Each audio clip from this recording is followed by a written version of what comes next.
자, 지금 보신 것처럼 정부의 노력과 민간의 체감 수준은 명백하게 온도 차이가 크죠. 자, 우리는 사실은 이제 당사자 입장에서 뭔가 더 노력을 해야 되는데 저는 이때 UN CRPD를 활용하는 게 굉장히 좋은 방법이라고 생각을 합니다. 아까 보셨던 것처럼 권고 의견을 최대한 구체적이고 의미 있게 끌어내면 국가가 그래도 그 권고 의견을 신경을 쓰긴 쓰더라.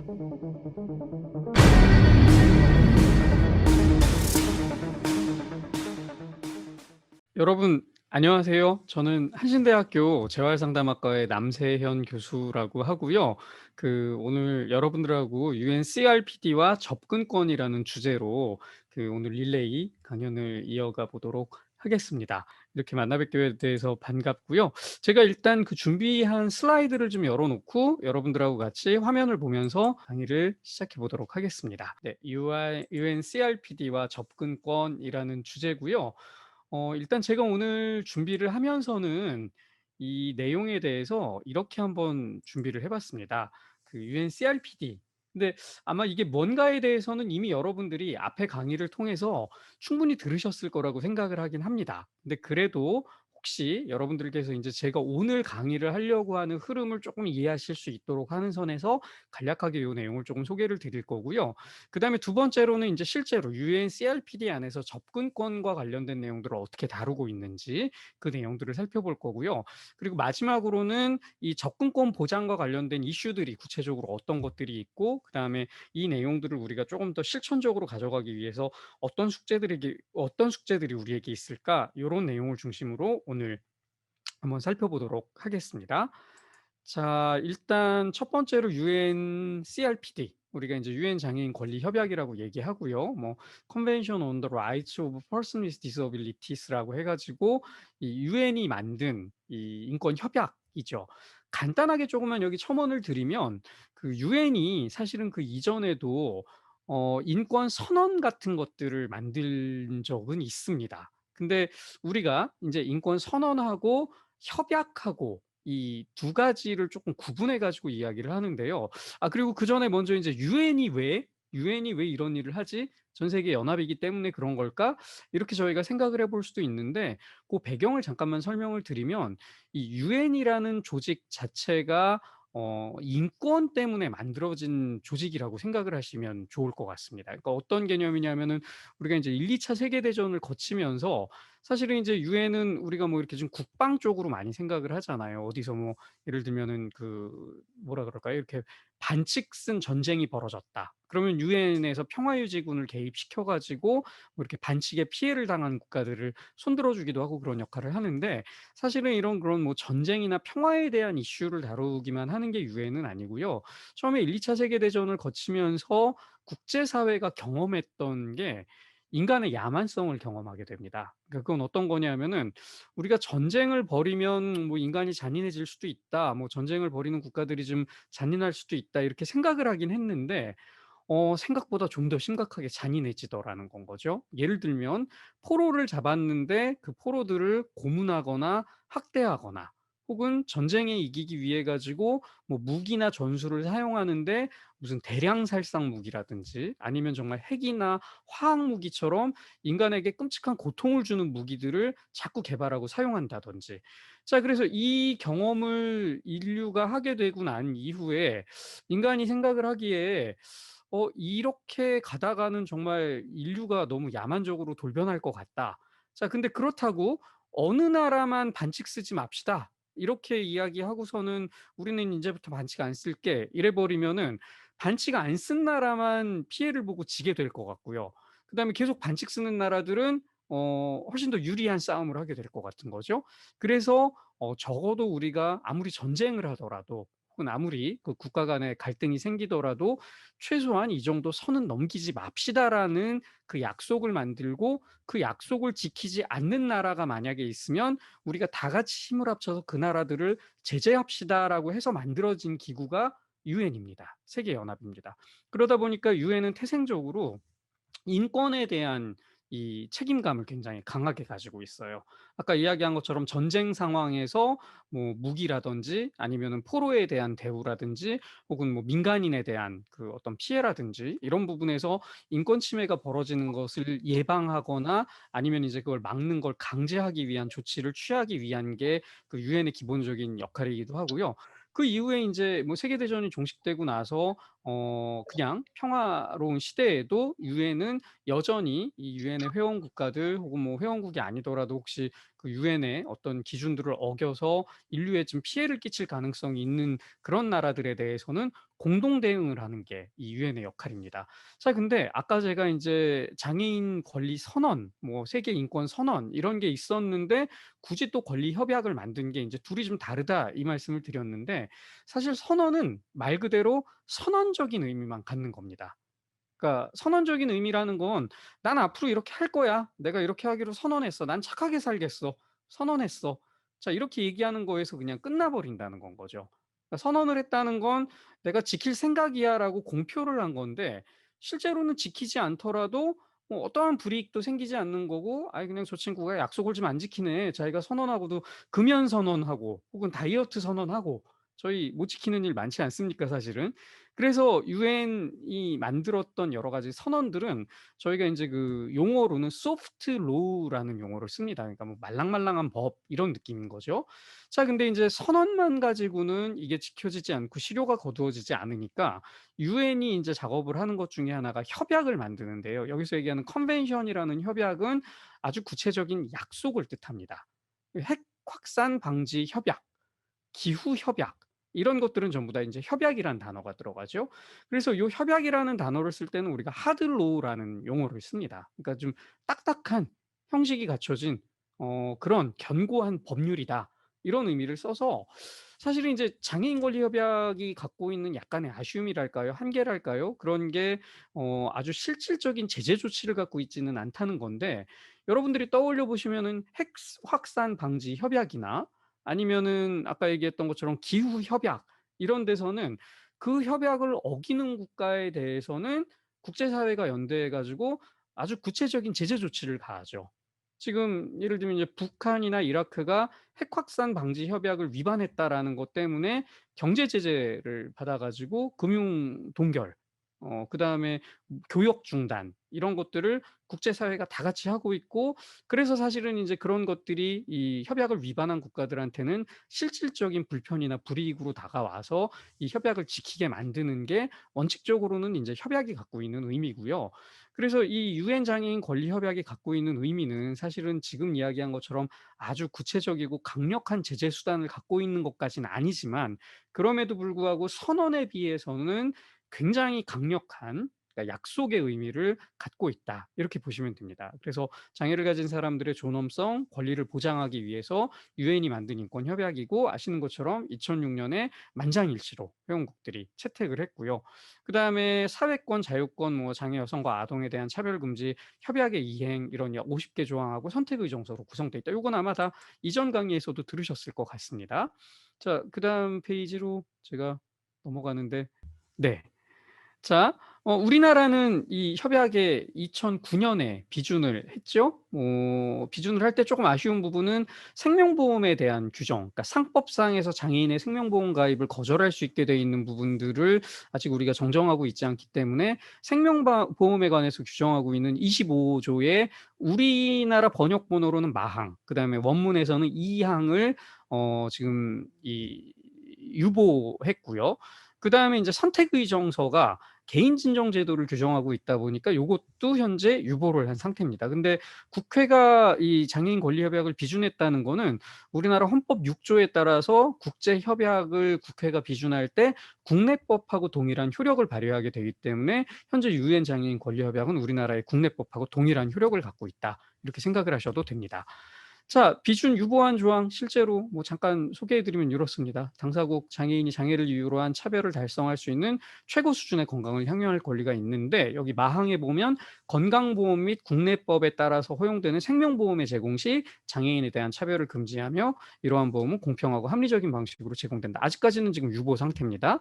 그다음에 선택의정서도 유보돼 있는 상태죠. 여기 보시는 것처럼 개인이나 집단, 그러니까 장애인 당사자들이 국가가, 당사국이 이 협약 조항을 위반했기 때문에 내가 피해를 입고 있다라고 생각하면 개인이 직접 유엔 장애인 권리위원회에다가 진정을 할 수 있게 돼 있고요. 그다음에 이제 뭐 진정만 하면은 그 뭐 사실 별 효력이 없을 텐데, 위원회가 긴급 구제를 위해서 개입을 할 수 있도록, 그러니까 긴급 고려 사항으로 이 요청을 그 당사국에 전달할 수 있고요. 그다음에 필요하다고 판단하면은 위원회가 직권으로 조사를 할 수 있습니다. 방문 조사까지 할 수 있고요. 그다음에 뭐 이런 부분에서 만약에 문제가 있다라고 판단이 되면은 당사국에 이런 내용들에 대해서 조치를 취한 후에 보고서에 다 포함해 가지고 보고해라, 이렇게 할 수 있다 보니까 선택의정서가 사실은 굉장히 우리 장애인 당사자들 입장에서는 아쉬운 그 부분이기는 한 거죠. 이게 꼭 비준이 돼서 실제로 만약에 대한민국 정부가 좀 더 열심히 안 한다 그러면은 이 권리를 우리가 장애인 단체가 됐거나 아니면 장애인 개인이 직접 위원회에다가 요청할 수도 있고 조사가 파견될 수도 있는 것들이 사실 지금 좀 아쉬운 상황이다, 이렇게 볼 수 있습니다. 자, 뭐 협약이 갖고 있는 의미의 또 몇 가지를 보면, 일단 장애의 개념을 우리나라의 현행법에 비해서는 조금 더 사회적 모델에 입각해서 해석을 하고 있다라는 걸 이야기 드릴 수 있겠고요. 그다음에 이제 여러 가지 권리 측면에서 이 국가의 정책들을 바꾸기 위해서 만들어졌다, 이런 건데, 뭐 요런 건 뭐 여러분들이 이미 그 이전 그 릴레이 강의에서도 들으셨을 거기 때문에 제가 넘어가고요. 다만 인제 제가 오늘 강의를 하면서 여러분들한테 직접 좀 보여 드리려고 하는 게, 유엔 장애인 권리위원회가 인제 권고를 할 수 있습니다. 보고서를 검토한 다음에 이 나라는 이런 부분의 보고서를 이렇게 제출하셨는데 실제로 보니까 우리가 알기로는 이렇지 않은 것 같다. 그래서 이런 부분을 좀 개선해야 될 것 같다, 이렇게 권고를 할 수 있는데, 아까 제가 인제 협약임에도 불구하고 아주 실질적인 제재 조치는 없다 그랬잖아요. 그러니까 마음 같아서는, 야, 혹시 이거 박진희 선생님 지금 그 음성 이거 어떻게 소거를 해요? 좀 부탁드리겠습니다. 네. 예를 들면 마음 같아서는 정말 장애인들을 차별하거나 장애인의 인권을 침해하는 국가에 대해서는 국제사회가 연대해 가지고 금융 제재를 가해 버리자, 뭐 이런 거라도 좀 하면 좋겠는데, 사실 아직까지는 우린 그럴 수 있는 현실은 아니죠. 근데 그래도 유엔 장애인 권리 협약이 가질 수 있는 파워가 뭐냐라고 얘기를 한다면 저는 이 부분이라고 생각해요. 그러니까 보고서를 제출하고 보고서에 대해서 권리위원회가 권고를 하는데, 그 권고를 이행하지 않을 경우에는 난 이게 인제 스마트폰 소리는 다 국제적으로 올리는데. 공표가 되는 거죠. 자, 그게 국제적으로 공표가 되게 되면은 따지고 보면 이제 국제망신이 되는 거지 않겠습니까? 그리고 또 그 내용들이 그 해당 정부의 정책을 수립하거나 뭐 법률을 제정하거나 집행을 할 때 하나의 근거가 될 수 있는 정당성을 부여한다. 혹은 또 법원에서 어떤 재판을 판결할 때 이런 내용들이 근거로 충분히 작용할 수 있다. 이런 의미에서 인제 권리협약의 의미를 좀 가집니다라고 할 수 있을 것 같고요. 실제로 이따가 고런 사례들도 저랑 같이 좀 보실 수 있을 것 같습니다. 자, 그래서 지금 말씀드린 당사국의 보고서, 뭐 그다음에 또 인제 당사국 보고서에 대응하는 민간 보고서의 개념이 등장을 하는데, 이 협약에 가입한 국가들은 원칙적으로는 3 년에 한 번씩 4 년에 한 번씩 그 보고서를 제출하게 돼 있습니다. 근데 이 보고서를 제출하면은 그 유엔의 장애인 권리위원회가, 여러 나라의 인제 전문가들로 구성되어 있는 18 명의 전문가로 구성되어 있는 권리위원회가 이 보고서를 검토하고 그 검토 결과를 권고 사항으로 인제 해당국에다가 돌려보내는데요. 자, 아무래도 인제 국가가 보고서를 쓸 때는 '아, 우리 잘하고 있다. 우리 열심히 했다.' 이렇게 최대한 칭찬받는 이야기들을 주로 쓰겠죠. 그래서 만약에 권리위원들이 국가 보고서만 검토를 하면은 사실은 뭐 자진해 가지고 뭐 "저희가 이런 부분 아직 부족합니다." 이런 거 말고는 뭔가 권고할 수 있는 게 별로 없잖아요. 그래서 인제 이 보고서를 검토할 때 각국의 시민 단체들에서는, 그러니까 민간 분야에서는 NGO 보고서를 만들어서 그 권리위원들이 같이 검토할 수 있도록 하기도 하고요. 그다음에 또 실제로 인제 권리위원들하고 미팅을 만들기도 해 가지고 해당 국가의 국가 보고서가 어떤 부분에서 부족한지, 혹은 뭐 사실관계가 좀 다를 수 있는지, 뭐 어떤 부분을 조금 더 권리위원회가 권고해 주기를 바라는지, 이런 의견들을 개진하게 되고요. 그 결과가 권리 보고서에 대한 이 권고 그 그 권리위원회에 의한 권고 사항으로 해당 국가에 돌아오게 된다. 이렇게 생각을 하시면 됩니다. 어 지금 뭐 말씀드린 것처럼 인제 그 보고서 심의를 하는데 우리나라를 기준으로 말씀드리면 1차 보고서가 2011 년에 제출이 됐고요. 그다음에 이제 원래 2차 보고서, 3차 보고서가 나가야 되는데 그 권리위원회 협의에 따라 가지고 2-3차 보고서는 그냥 한 번에 2019 년에 8년 뒤에 한 번에 병합 보고서로 하자 이렇게 진행을 해서 그러니까 아마 그 이유가 우리나라 1차 보고서 제출한 거에 대한 심의해서 이 권고 사항이 나왔던 게 2014 년이에요. 그러다 보니까 아마 시간차가 별로 크지 않아 가지고 그 뭐 개선까지 이행하고 나서 2-3차 병합 보고서는 19 년에 받기로 해서 실제로 2019 년에 인제 국가 보고서가 제출된 상태고요. 제출은 일단 한번 했고요. 근데 이제 뒤에 제가 다시 한번 말씀을 드릴 건데 요게 인제 그림인 거죠. UNCRPD가 2006 년에 유엔에서 체결이 돼서 2009 년에 우리나라에서 국회 비준을 통과했고 그래서 이 비준 이후에 2년 뒤에 2011 년에 우리는 1차 당사국 보고서를 제출을 했는데 거기에 대해서 권리위원회가 2014 년에 검토 의견을 제출했고 또 2011 년에 NGO 보고서도 같이 제출이 됐던 거죠. 자 그리고 난 다음에 2-3차 통합 정기 보고서를 작성하기 위한 권리위원회의 그 의견이 그러니까 바꿔 말하자면 쟁점 목록이라고 이야기를 하는데요. 2-3차 병합 보고서를 낼 때 "우리는 지금 대한민국에 이런 부분들이 아주 중요한 이슈라고 생각한다. 그래서 이 부분에 대해서 꼭 대한민국 정부가 답을 해 달라."라는 거를 정리해서 쟁점 목록으로 이제 우리나라에 보내왔습니다. 자 그래서 인제 그 쟁점 목록을 우리나라가 확인을 해 가지고 유엔에다가 다시 회신을 한 게 2-3차 통합 정기 보고서. 그래서 2019 년에 한 차례 제출을 했고요.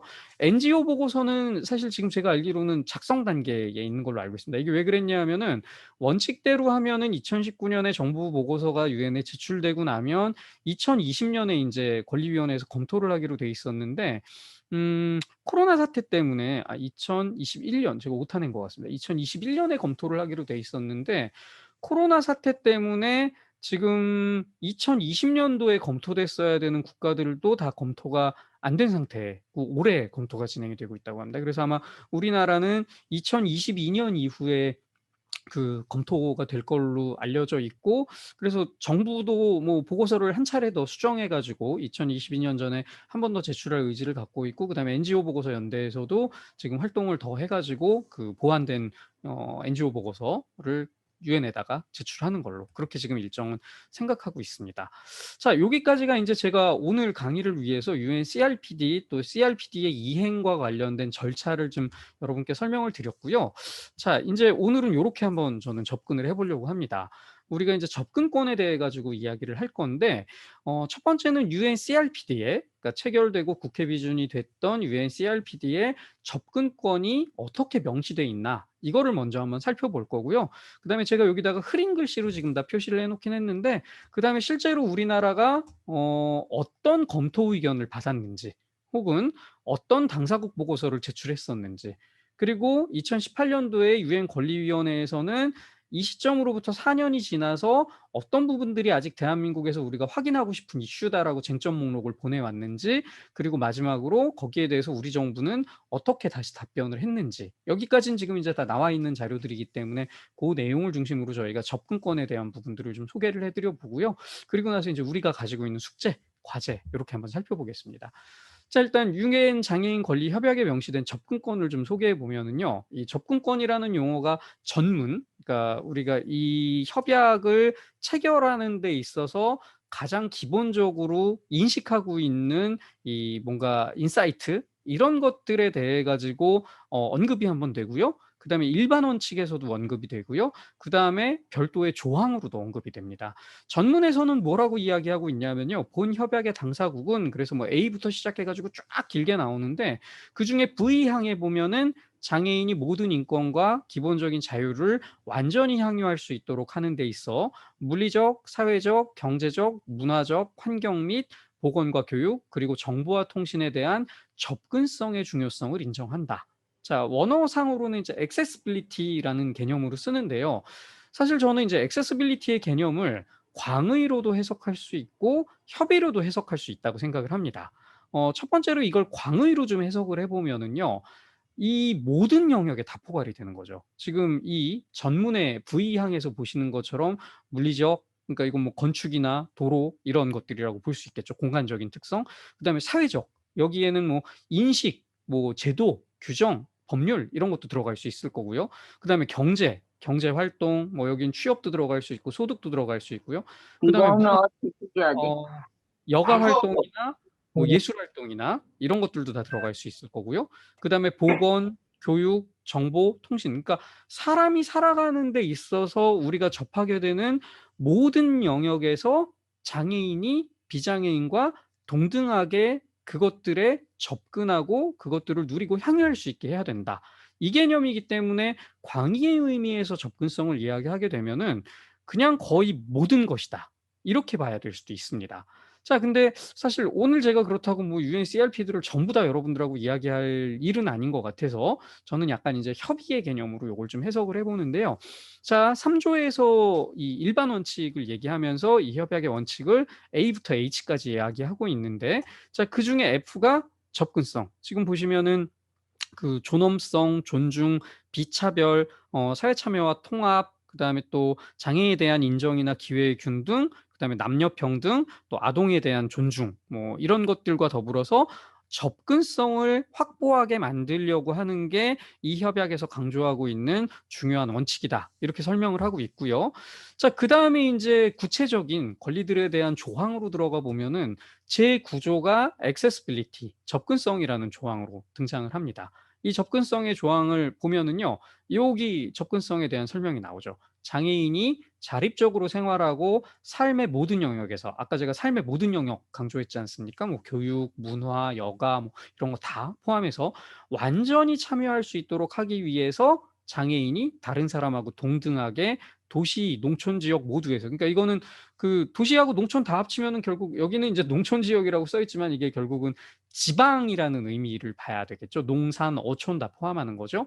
그러니까 전국 어디에서든지 동등하게 물리적인 환경, 교통, 정보통신 기술 체계, 그다음에 대중에 개방되거나 또 제공되는 기타 시설이나 서비스에 대해서 완전히 접근할 수 있도록 보장해야 된다. 여기에 대한 적절한 조치를 국가가 취해 줘야 된다. 회원 국가들은 반드시 이걸 해야 된다라고 의무화시킨 거고요. 접근성에 대한 장애와 장벽을 식별하고 철폐하는 것을 포함한 이런 조치가 특별히 다음 상황에 대해서 이 구조에서 정리하고 있는 이제 협소한 영역들을 얘기하는 겁니다. 자, 요거는 이제 물리적인 분야가 주로 여기 나오는 거죠. 건물, 도로, 교통, 자, 이동, 편의, 교통 이런 내용들이라고 볼 수 있겠죠. 그다음에 학교, 주택, 의료시설, 직장을 포함한 기타 실내, 실외 시설. 자, 실내, 실외 시설 빼고 나면 뭐 남는 거 있나요? 그러니까 모든 곳이라고 봐야 되겠죠. 실내, 실외 모든 곳에서. 자, 이 부분의 접근성이 강조되고요. 그다음에 두 번째로는 정보통신 및 전자서비스와 응급서비스를 포함하는 기타 서비스. 자, 서비스 분야에서도 들어가는데 특히 아마 여러분들도 그렇게 느끼시겠습니다만 시대가 굉장히 변하고 있죠. 그러니까 지금 뭐 정보화 시대를 넘어서 지금은 4차 산업혁명의 시대다. 이렇게 이야기를 하는데, 그러니까 저도 그거 되게 공감돼요. 그러니까 예전에는 이렇게 뭐 컴퓨터나 인터넷이나 뭐 모바일 통신 이런 것들이 활성화되지 않았을 때는 사실은 이동의 제약을 가지고 계시는 분들이 가장 사회로부터 고립될 수 있는 분이겠구나. 집에 계신데 밖에 나갈 수가 없어서 뭐 편의시설이 안 돼 있던, 혹은 뭐 이동과 관련된 보조기구를 확보하지 못했던, 뭐 다른 사람의 지원을 못 받던, 어떤 이유가 됐던 정말 집 안에만 계시는 분들이 외부와 소통할 수 있는 수단이 없어져서 사회적으로 고립이 되는 위험에 처하겠구나 생각을 했는데, 자, 컴퓨터가 등장하고 인터넷이 등장하고 그다음에 개인 이동 통신이 등장을 하고 난 뒤에는 반대의 상황이 생기는 거죠. 집에서 못 나오더라도, 사실 저희 지금 코로나 시대에도 좀 그러고 있지 않습니까? 집에서 못 나오더라도 원격으로 다른 사람과 접속할 수 있는 전자정보통신을 활용할 수 있으면 오히려 사회로부터 그렇게 심각하게 고립되지 않을 수 있는데, 뭐 직장 생활도 일정 정도 할 수 있고요. 정보를 수집하는 것도 할 수 있고요. 요즘은 스마트폰 하나 있으면 뭐 은행 거래도 가능하고 그다음에 뭐 통화도 가능하고 채팅도 가능하고 정말 다 할 수 있긴 하죠. 그런데 반대로 정보통신에 접근할 수 없는 상황이 돼 버리면은 밖에 나가서 직접 사람을 만나지 않으면 이전에 정보통신이 보급되기 전에 집안에 갇혀 있는 것보다 더 심각한 고립이 발생하겠구나. 그래서 사실은 이 접근성의 이슈는 예전에는 물리적인 접근성만 강조를 하다가 2000년대 이후에 좀 본격적으로 정보통신에 대한 접근성, 정보 접근성이라는 부분이 같이 강조가 되기 시작을 합니다. 그래서 이 두 가지가 모두 다 동등하게 중요한 부분이고요. 여기에 대해서 인제 유엔 장애인 권리 협약의 회원 국가들한테 이런 의무를 부과하고 있습니다. 이 다음에 대한 적절한 조치를 취해야 되는데, 첫 번째, 대중에게 개방되거나 제공되는 시설, 서비스와 관련해서 최소한의 기준과 지침을 개발해 가지고 공표하고 그 이행을 감시해라. 예를 들면 뭐 우리나라로 치면 장애인, 노인, 임산부 등의 편의 증진 보장에 관한 법률, 이 법에서 대중에게 개방되거나 제공되는 시설, 공간 뭐 이런 것들에 대해 가지고 아주 구체적인 그 설계 지침, 이런 것들을 다 제공하고 있겠죠. 그다음에 대중에게 개방되거나 제공되는 시설 서비스를 제공하는 민간 주체가 장애인의 접근성의 모든 측면을 고려하도록 보장하고, 또 장애인들이 부딪히고 있는 접근성 문제에 대해서 이해관계자들에게 교육이나 훈련을 제공하고, 또 이런 건물들이나 시설에 점자, 또 이해하기 쉬운 형태의 공공 표지판을 설치해야 된다. 또 계속해서 역시 마찬가지로 안내인, 낭독자 전문, 여기는 이제 예전 용어여서 수화 통역사로 되어 있습니다만 지금은 이제 법률 용어상으로는 수어 통역사가 맞겠죠. 수어 통역사를 포함해서 사람과 동물에 의한 보조 매개자를 제공해라. 우리 장차법에서는 이제 인적 서비스를 포함하는 정당한 편의 제공의 개념으로 생각할 수 있고요. 그다음에 F항에서는 정보에 대한 접근성을 강조하고 있습니다. 뭐 여러 가지 적절한 형태의 지원, 보조, 그다음에 인터넷, 또 새로운 정보통신 기술, 체계, 이 정보통신 기술이 나날이 발전을 하고 있기 때문에 무엇 하나로 규정을 해 놓기도 지금 애매한 거죠. 그래서 계속 새롭게 나오면 그때마다 새로운 정보통신 기술과 체계에 대해서 장애인이 접근할 수 있도록 해라. 그다음에 최소한의 비용으로 접근이 가능하도록 정보통신 기술 체계를 고안하고 생산하고 개발하고, 뭐 이런 보급들을 초기 단계부터 촉진시켜라. 보조기기 같은 것들을 뭐 개발하거나 보급하는 걸 지원하는 거에 대한 이야기라고 볼 수 있죠. 자, 근데 지금 제가 말씀드린 구조가 사실은 오늘 제가 강의 주제로 받았던 접근권에 대한 가장 직접적인 부분입니다. 근데 제가 사실 강의를 할 때 접근권만 얘기를 할까 조금 더 늘려서 얘기를 할까 고민을 하다가 일단은 이번 릴레이 강의의 다른 강의 그 강좌 제목들을 보니까 다른 파트에서 다뤄지지 않을 것 같아서 제가 그냥 조금 넓혀 가지고 말씀을 좀 드려 보려고 합니다. 그러니까 접근권하고 연결되는 개념이 저는 이동권이라고 생각을 합니다. 그러니까 우리나라에서도 법으로 따지면 장애인, 노인, 임산부 등의 편의 증진 보장에 관한 법률이 맨 먼저 생겼었고요. 1997년에 생겨서 그게 시행이 되다가, 그러다 2004년이었나요? 5년이었나요? 제가 갑자기 기억이 정확히 안 나는데 교통약자를 위한 이동 편의 증진법이 생기죠. 그래서 이 법 두 개가 사실은 물론 지금 하나는 보건복지부에서 다루고 있고 하나는 국토교통부에서 다루고 있기는 하지만 뿌리를 보면 둘은 연동된다고 볼 수 있는 거죠. 그러니까 개념으로 따지면은 이렇게 저도 예전에 강의 때 이렇게 배웠는데요. 어떤 사람이 어느 공간에서 어느 공간으로 움직이고 있다. 자, 그거를 우리가 표시를 하면 선으로 나오겠죠. 직선이 됐든 곡선이 됐든 어떤 선으로 동선이 나올 텐데, 그 선의 위치에 있는 것들은 이동권이고요. 그 선의 끝에 어딘가에 도착을 해서 그 안에서 무언가 활동을 해야 되는데 그게 완전히 보장이 되는가 안 되는가는 이제 점으로 표시할 수 있을 텐데요. 그 점에 해당하는 부분이 접근성에 해당한다. 이렇게 볼 수 있습니다. 그래서 사실 우리 장애 당사자들의 입장에서 보면은 접근성만 확보가 돼서는 한 점에만 머물러 있을 수는 없는 거잖아요. 한 점에서 예를 들면 한 점이 집이었고 다른 한 점이 직장이고 다른 한 점이 또 내가 뭐 사회 활동을 하거나 여가 활동을 하는 또 다른 공간이라면 그 점과 점 사이를 연결할 수 있는 선도 명확하게 보장이 돼야 장애인 입장에서는 하루, 또 뭐 한 달, 1 년에 일상이 향유될 수 있는 건데 점만 다 잘 찍혀 있다.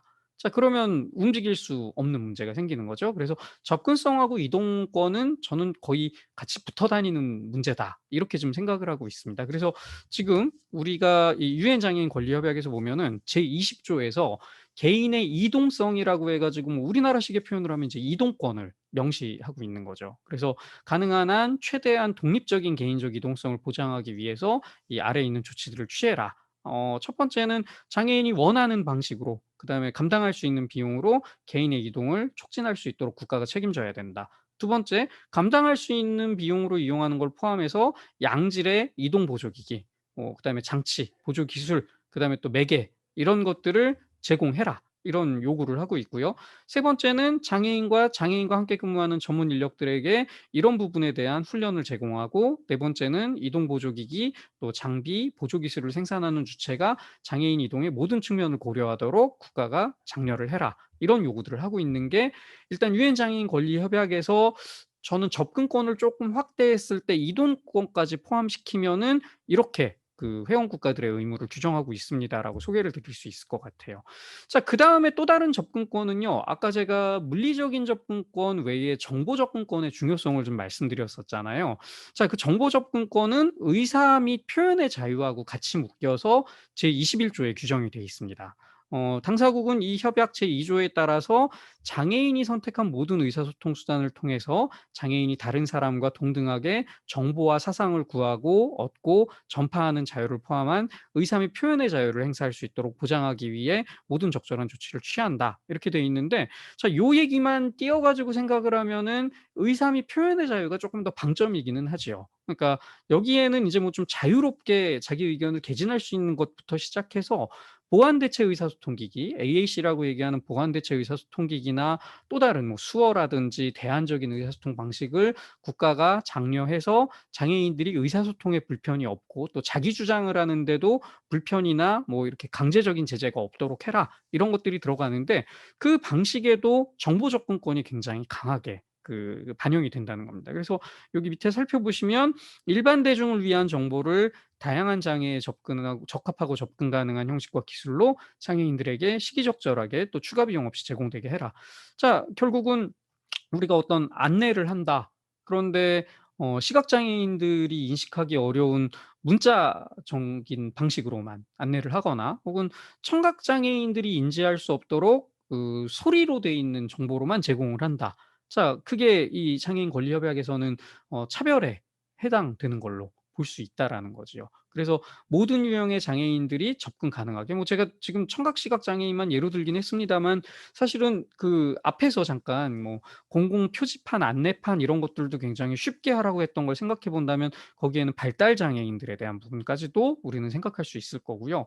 그래서 공식적인 교류에 있어서는 수어, 점자, 보완대체 의사소통, 장애인의 선택에 따른 의사소통의 기타 모든 접근 가능한 수단, 방식, 형식 사용을 국가가 수용하고 촉진해라. 이렇게 의무를 제기하고요. 그다음에 이제 인터넷 경로를 포함해서 일반 대중에게 서비스를 제공하는 민간 주체들도 장애인의 접근성을 보장할 수 있도록 촉구해라. 이렇게 얘기하는 거죠. 그래서 요거는 지금 실제로 우리가 예를 들면 웹 접근성 지침, 앱 접근성 지침 이런 것들을 이제 국가가 독려하게 만드는 거고요. 그다음에 언론 매체들도 장애인들이 접근 가능할 수 있도록 정보를 제공하게 서비스를 제공해라. 이런 것들을 장려하고, 그다음에 수어의 사용을 인정하고 증진해라. 청각 장애인들의 고유 언어라고 할 수 있는 수어에 대해서도 국가가 반드시 이렇게 의무를 좀 가져야 된다. 이렇게 접근을 하고 있습니다. 자, 이 정도가 제가 생각할 때, 물론 인제 그 외에도 쪼끔 소소하게 접근권에 대한 용어들이 좀 등장하긴 합니다. 근데 인제 그 접근에 대한 부분은 아까 제가 뭐 "교육이나 문화나 여가 모든 영역의 장애인들이 동등하게 삶을 누리게 해라."라고 이야기하는 그 광의의 접근성이라고 볼 수 있고요. 쪼끔 좁혀서 액세서빌리티의 개념으로 국한해 가지고 말씀드리면 지금 이야기 드렸던 9조, 그다음에 20조, 21조 정도가 우리가 접근성의 범위에서 유엔 장애인 권리 협약이 명시한 걸로 설명드릴 수 있겠습니다. 자, 우리나라 법에서도 아예 구체적으로 용어가 좀 규정이 돼 있어서요. 그 용어를 조금 소개해 드리고 넘어가려고 하는데요. 우리 법에서는 장애인, 노인, 임산부 등의 편의 증진 보장에 관한 법률에서 4 조의 접근권을 아예 용어의 정의로 만들고 있습니다. 그래서 접근권, 장애인 등은 인간으로서의 존엄과 가치 및 행복을 추구할 권리를 보장받기 위하여 장애인 등이 아닌 사람들이 이용하는 시설과 설비를 동등하게 이용하고 정보에 자유롭게 접근할 수 있는 권리를 가진다. 그게 접근권이다. 그러니까 장애인이 비장애인과 모든 시설과 설비를 동등하게 이용하고 정보에 자유롭게 접근하게 하는 게 접근권이다. 이렇게 우리 법 깔끔하게 정리 잘 해 놨습니다. 그다음에 장애인 복지법에서도 사실은 정보 접근에 대한 부분이 22 조에서 한번 강조가 됩니다. 그래서 국가지방자치단체가 장애인들이 정보에 원활하게 접근하고 또 자신의 의사를 표시할 수 있도록. 근데 여기서는 주로 방송이나 출판과 관련된 부분들을 주로 언급하고 있고요. 그다음에 이제 6 항에 가 보면은 장애인의 특성을 고려한 정보통신망 또 정보통신기기의 접근 이용에 대한 지원, 도구 개발, 보급에 필요한 시책 요런 것들이 장애인 복지법에선 등장하고요. 그다음에 이제 교통약자의 이동 편의 증진법. 여기서는 이동권이라는 용어가 등장을 합니다. 자, 이동권이 뭐냐? 교통약자는 인간 앞에 사실 편의증진법에서 나온 접근권하고 똑같아요. 앞부분은 똑같은데 여기가 달라지는 거죠. 교통약자가 아닌 사람들이 이용하는 모든 교통수단, 여객시설, 도로를 차별 없이 안전하고 편리하게 이용하여 이동할 수 있는 권리. 이게 이동권이다. 그러니까 장애인이랑 비장애인이 동등해야 된다라는 거는 이동권, 접근권에서 모두 나오는 거고요. 접근권은 조금 포괄적인 개념으로 보면은 여기서 보시는 것처럼 시설, 설비, 정보 쪽을 담당하고 있고 이동권에서는 교통수단 그다음에 시설 여객시설, 시설 중에서도 인제 뭐 터미널이라든지 뭐 기차역이라든지 이런 여객시설 그다음에 도로 쪽을 담당하고 있다. 이렇게 보시면 되는 거고요. 자, 그다음에 지능정보화기본법이라는 법이 있습니다. 이 법은 사실은 인제 아주 예전에 그러니까 2000 년대 초반에는 어 정보 격차 해소에 관한 법률이라는 법으로 처음에 만들어졌다가 이게 인제 2000 년대 초에 국가정보화 기본법이라는 법으로 개정이 한번 됐었고요. 그다음에 인제 작년에 지능정보화 기본법이라는 법으로 한 번 더 업그레이드가 됐습니다. 그래서 국가정보화 기본법에서 지능정보 사회 그러니까 지금 우리가 4차 산업혁명 시대를 맞이하면서 쪼끔 더 강조가 돼서 지능정보화 기본법으로 바뀌었는데 이 법에서 장애인, 고령자 등의 지능정보 서비스 접근 및 그러니까 이전에는 이제 정보 서비스라고 돼 있었던 거예요. 지능정보 서비스 접근 및 이용을 보장하기 위해서 국가기관 등이 정보통신망을 통해서 정보나 서비스를 제공할 때 장애인, 고령자 등이 쭉 가 가지고 이용할 수 있도록 접근성을 보장해야 한다. 특히 유무선 통신 다. 그다음에 지능정보 서비스 제공자도 그 서비스를 제공할 때 장애인, 고령자 등의 접근과 이용의 편익을 증진하기 위해서 노력해야 한다. 예, 이렇게가 현재 우리나라 법에서 2021년 현재 우리나라 법에서 명시하고 있는 접근권과 관련된 규정들이라고 생각을 하시면 되겠습니다. 뭐 계속 지능정보화기본법은 좀 양이 많습니다. 그래서 제가 다 읽어 드리진 않고요. 여기 말씀드린 것처럼 이제 정보통신 관련된 보조기기나 소프트웨어 같은 것들에 대해서도 이 명시를 하고 있고요. 그다음에 이제 그런 제품들에 대한 구매 혹은 지원, 보급 이런 것들에 대해 가지고 이야기하고 있다. 이렇게 생각하시면 됩니다. 자, 여기까지 제가 일단 접근권의 개념을 유엔 장애인 권리 협약에서 어떻게 다루고 있는지 그다음에 우리나라 법에서는 또 어떻게 다루고 있는지를 말씀드렸고요. 자, 인제 실제로 구체적인 이행 과제들을 좀 살펴보려고 합니다. 근데 이행 과제를 살펴보는 방식을 제가 아까 앞에서도 잠깐 소개해 드린 것처럼 1차 우리나라가 당사국 보고서를 내서 그 유엔 권리위원회가 검토 의견을 줬던 그러니까 권고 사항들 그러니까 뭐 좀 표현을 세게 하면 지적 사항인 거죠. "대한민국 우리는 이런 거 문제 있다고 본다." 이렇게 지적 나온 게 뭔가를 먼저 한번 우리가 좀 살펴보고요. 요걸 먼저 살펴보는 이유가 제가 요걸 살펴보고 난 다음에 유엔 권리위원회가 왜 그런 얘기를 했을까를 확인할 수 있도록 우리나라가 제출했던 1차 보고서의 같은 내용을 한번 보고요.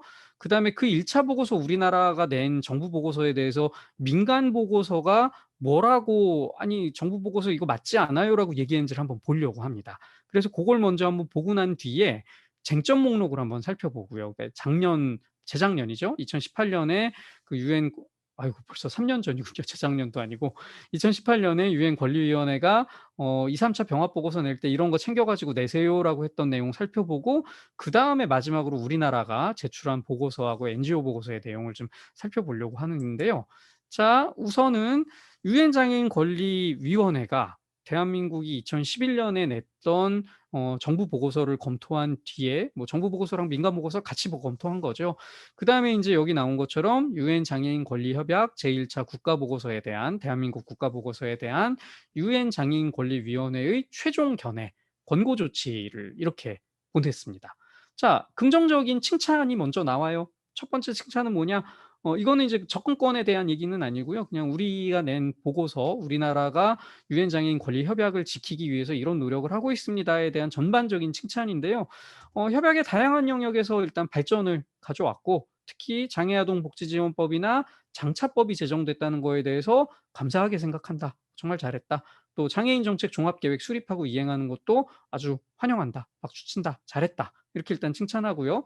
그다음에 두 번째, 요 시점이 우리나라가 아태 장애인 10 년의 제 그 3 기를 제3 차 아태 장애인 10 년을 우리나라가 의장국이 돼서 그 인천 송도에서 인천 전략을 수립하고, 우리나라가 의장국이기 때문에 인천에서 우리가 인제 그 선포했던 인천 전략의 이행을 이 아시아 태평양 국가들을 중심으로 챙겨가기 시작하는, 약간 반장 같은 역할의 국가를 맡았던 고 타이밍인 거죠.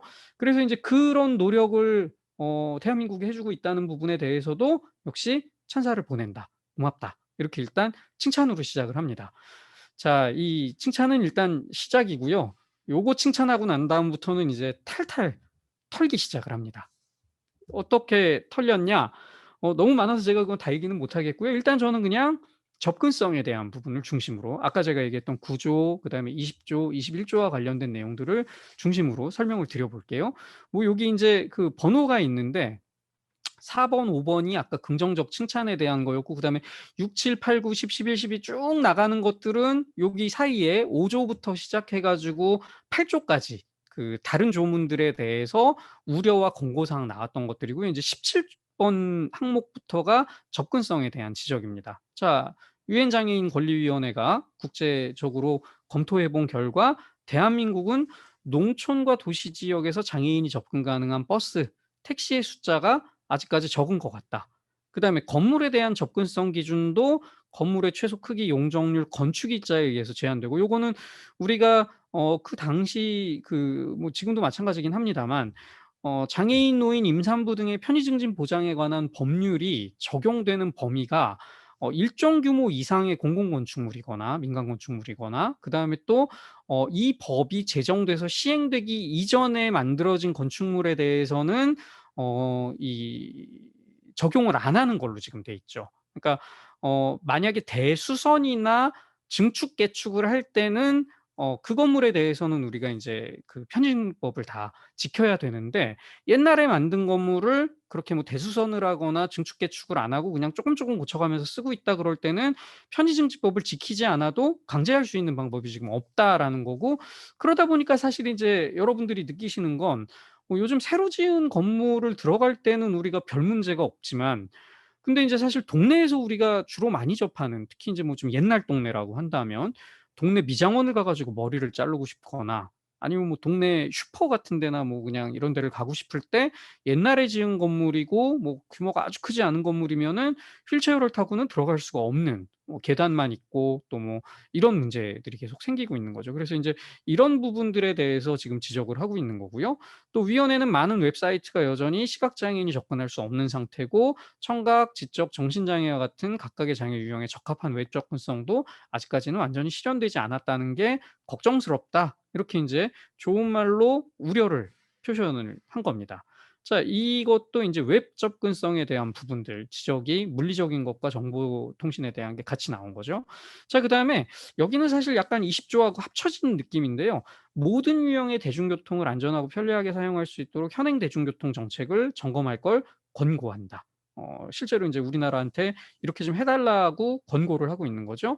그다음에 건물의 크기, 용적률, 건축 일자에 관계없이 모든 공공시설과 작업장에 접근성 기준을 적용할 것도 권장한다.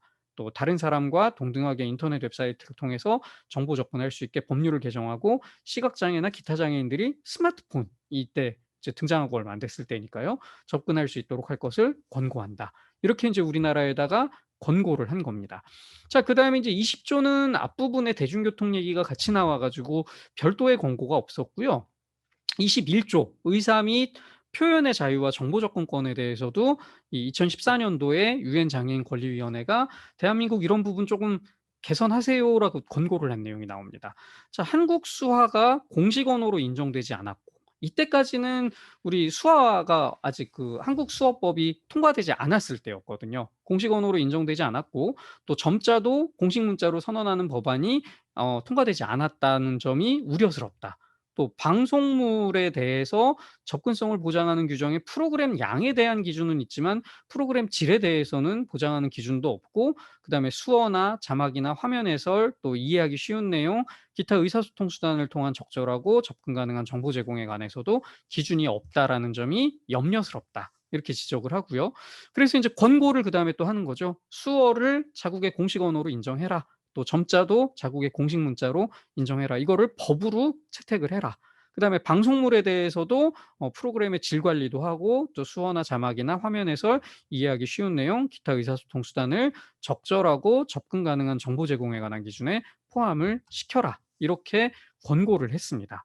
자, 여기까지가 일단은 유엔 권리위원회가 2014년에 우리나라의 상황들을 쭉 검토한 다음에 "대한민국 접근성에 대해서는 이런 문제가 아직 남아 있는 것 같은데요."라고 우리나라에다가 돌려보낸 회신입니다. 물론 요거 말고도 사실은 그 접근성 말고도 중요한 이슈들이 그 당시에 굉장히 많았어요. 어떤 것들 제가 기억이 나냐 하면은 어 우리나라가 조금 창피했었다라고 생각할 만한 게, 우리나라 정부는 장애인에 대한 뭐 인제 그 이 인신 구속이나 강제 노동, 학대 이런 거 없다. 우리 잘하고 있다. 이렇게 인제 정부 보고서를 썼는데 유엔 권리 협약에서는 염전노예 사건을 그 당시에 거론을 했습니다. "대한민국 그런 일 벌어지던데 그럼 안 되는 거 아니야?" 뭐 이런 지적도 이 제가 얘기한 접근권에 해당하지 않는 부분에서는 유엔의 권고 사항으로 있었고요. 그다음에 또 뭐 예를 들면 직업재활 쪽도 참 그런 지적이 하나 있는데요. 대한민국의 장애인 직업재활은 지나치게 보호작업장 일변도다. 그러니까 뭔가 통합된 고용 쪽이 아니라 장애인들만 별도로 고용하고 있는 보호고용이 일변도여서 그걸 좀 탈피해야 될 필요가 있다. 이런 것들도 유엔의 권고 사항에는 들어 있었습니다. 자, 제가 일단 여기까지 하고 10 분간 휴식 시간을 갖고 그리고 3 시에 다시 강의를 시작하도록 할까 하는데 괜찮으실까요? 여기서 한번 끊고 가는 게 나을 것 같습니다. 네. 제가 첫 번째 시간에는 유엔 장애인 권리 협약이 어떤 방식으로 우리 제도나 정책에 영향을 끼칠까 잠깐 설명을 드렸고요. 그다음에 이어서 인제 유엔 장애인 권리 협약에서 접근권 혹은 접근권과 연장선상에 있다고 볼 수 있는 이동권, 그리고 의사 표현의 자유와 정보 접근, 이 부분을 어떻게 명시하고 있는지, 또 우리나라 법에서 어떻게 했는지를 설명드렸고, 그다음에 이제 유엔 권리위원회가 우리나라에 권고했던 내용, 2014년 당시에 우리나라 정부 보고서를 검토하고 권고했던 내용까지 설명을 드렸습니다. 자, 인제 이런 궁금증을 저희가 한번 가져볼 수 있을 것 같아요. 유엔 권리위원회가 아까 쭉 우리나라의 인제 일종의 지적 사항을 얘기했는데 도대체 우리 정부가 뭐라고 얘기를 했길래 그런 지적을 했을까? 이걸 한번 잠깐 보고 싶은 거죠. 근데 요거는 너무 길고 방대해서요. 그냥 간단히만 제가 넘어갈게요. 자료가 제가 인제 실제로 우리나라 정부 보고서 내용들을 좀 캡처를 해 가지고 여기 파일에다가 넣어 놨는데 어 그냥 핵심적으로 얘기하면은 "우린 잘하고 있습니다."가 돼 버린 건 거죠. 자, 예를 들면은 우리나라가 2011 년에 제출했던 1차 국가 보고서에 보면은 대한민국은 접근권 관련된 내용 중심으로요. 편의증진 보장의 검 범 그 편의증진법을 토대로 건축, 도로, 설비에 있어서 접근성 보장을 목적으로 하고, 또 이 중에서도 도로교통수단 여객시설은 2005 년에 교통약자 이동편의증진법 만들어서 이동공부장의 토대를 만들었다. 서문에서 그렇게 얘기하고요. 그다음에 장애인 정책 발전 5개년 계획, 지금은 장애인 정책 종합계획이잖아요. 그 계획을 수립해 가지고 시행하고 있는데 그 안에 보면은 웹 접근성도 들어가 있고 또 국가 편의증진 5개년 계획도 있고 그다음에 교통약자 이동 편의증진 5개년 계획, 요거는 전부 다 이 해당 법에서 5 년마다 매번 만들도록 되어 있습니다. 그래서 이걸 만들어서 접근성 제고를 잘하고 있다. 그다음에 이런 계획들이나 목표는 정부가 2007년 5 월에 수립한 인권에 관한 종합계획인 국가인권정책 기본계획에 다 포함이 돼 있다. "아, 우리 다 이거 생각하고 있다. 잘하고 있다." 이렇게 일단 설명을 해 놓은 겁니다. 자, 그다음에 또 서문의 15 번에 가 보면요. 장차법 만들어서 정보통신, 의사소통에서의 정당한 편의 제공 관련해서 장애인이 비장애인하고 동등하게 전자정보, 비전자정보에 접근, 이용할 수 있도록 하고, 또 공공기관이나 사용자, 교육기관, 문화예술 사업자 등에게 자막, 수화, 문자 등 필요한 수단을 제공하도록 했고, 또 이런 거에 대해서 뭐 수화통역사, 음성통역사, 점자자료, 점자정보 단말기, 녹음 테이프 뭐 이런 거 다 명시해 놨다. 그다음에 또 장차법에서 전자정보를 특정 목적을 위해서 쭉 해 가지고 부호, 문자, 음성, 음향, 영상 모든 종류의 자료와 지식으로 의미한 다음에 뭐 비전자 정보까지 다 포함해서, 그래서 포괄적으로 이런 의사소통 방식을 모두 다 고려하도록 우리는 법으로 다 만들어 놨다. 우리나라 정부는 이렇게 인제 보고서를 낸 거죠. 사실 법은 이게 당시에 다 제정돼 있던 거니까 허위는 아닙니다. 여기까지는. 여기까지는 일단 있는 법 있다고 국가가 얘기한 거고요. 자, 근데 인제 구체적으로 각 조문별 그 정부 보고서를 살펴보면은요, 쭉 앞에 인제 패스하고 구조 접근성으로 넘어가 보면 대한민국 잘하고 있습니다, 법으로. 건축기본법에서도 7조 2 항에서 장애인을 배려하도록 했고, 또 편의증진법에서 다 편의시설을 기준에 맞춰서 설치하도록 규정하고 있고, 그다음에 그런 예로 뭐 접근 뭐 쭉 해 가지고 편의증진법 잘 만들었다. 그다음에 실태조사도 매년 한다. 그다음에 5 년에 1 회는 전수조사한다.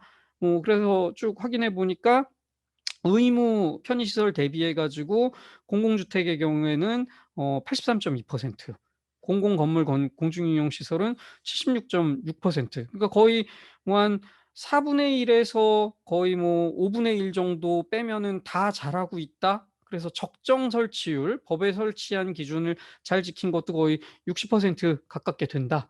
이렇게 '우리나라 잘하고 있다.' 이렇게 보고를 한 거죠.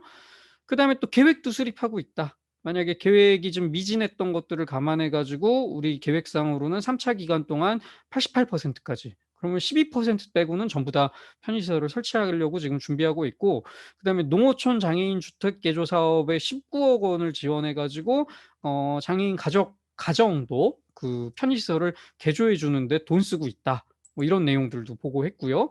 그다음에 도로, 공원, 여객시설, 건축물, 교통수단 이런 거에 대해서도 교통약자 이동 편의증진법을 만들어서 베리어 프리 제도, 지금도 하고 있죠. BF 인증이라고 하는 거 지금 하고 있고, 이 중에 2009년도 기준으로 22개 도로와 건축물에 BF 인증이 부여됐다.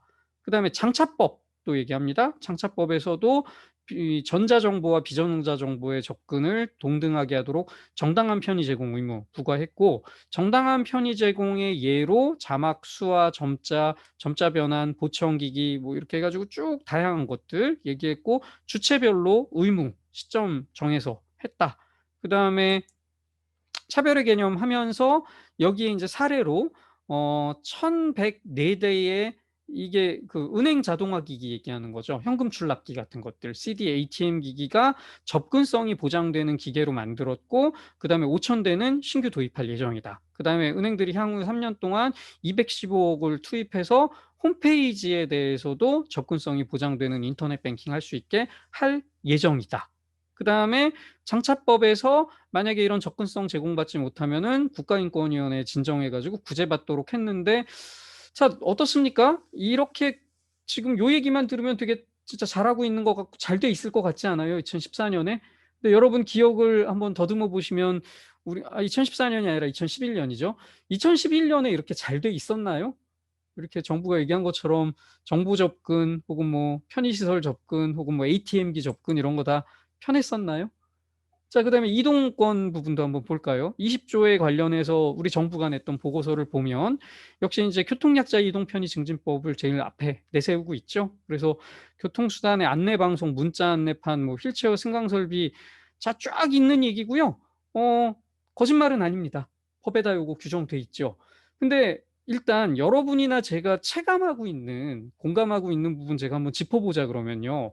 전 사실 그런 생각이 있습니다. 버스에, 시내버스 지금도 제가 탈 때마다 '아 이거 언제고 한번 지적해야 되는데 제가 게을러서 못 했는데 누가 좀 해 주세요.' 문자 안내판. 이 문자 안내판을 볼 때마다 저의 가득한 불만은 뭐냐면은요, '저게 광고판이지 이 편의증진법에 의한 문자 안내판일까?' 이런 생각이 들어요. 그러니까 원래 이 편의증진법에서 교통약자를 위한 편의증진법이든 장차 저기 장애인 노임 임산부 등을 위한 편의증진법이든 청각 장애인을 위해서 문자 안내가 나오도록 한 이유는 우리가 버스를 타고 모르는 데를 이동하다가 '여기가 어디쯤 왔지? 내가 어디서 내려야 되는데 거기 도착했나?'라고 생각을 할 때 안내 방송이 나오면은 그걸 듣고 '아 다음 정류장은 여기고 그다음 정류장이 여기니까 나는 그다음에 내려야 되는구나.' 이게 비장애인 기준으로 돼 있는 거잖아요. 근데 비장애인들은 음성 안내만 나오면 되지만 청각 장애인 입장에서는 음성 안내가 나와도 들을 수가 없기 때문에 문자판으로 그걸 보여주라는 건데, 자 여기서 이런 차이가 있습니다. 비장애인들은요. 음성 안내에 내내 귀를 기울이고 있지 않아도요. 그러니까 내가 귀에다가 이어폰을 꽂고 뭐 좀 라디오를 듣고 있거나 옆에 친구하고 얘기를 하고 있다가도 음성 안내가 나오면 '어 음성 안내 나오네. 잠깐만. 어디지 여기?' 이러고 귀를 기울이는 게 가능해요. 근데 청각 장애인 입장에서는 문자 안내판에 정류장 안내가 언제 나올지를 예측하는 게 일단 불가능하죠. 그러면 버스 타고 있는 내내 문자 안내판만 쳐다보고 있으란 얘기거든요. 만약에 한눈 팔고 창밖에 뭐 이렇게 '우와 밖에 풍경 멋지네.' 이러고 보고 있는데 그 사이에 잠깐 10초 동안 문자 안내판에 "다음 내리실 정류장은 어디입니다." 이러고 나면은 문자 전광판 다시 바뀌잖아요. 서울 시내 버스 보면은 무슨 뭐 "에너지를 절약합시다." 뭐 "대중교통 이용을 생활화합시다."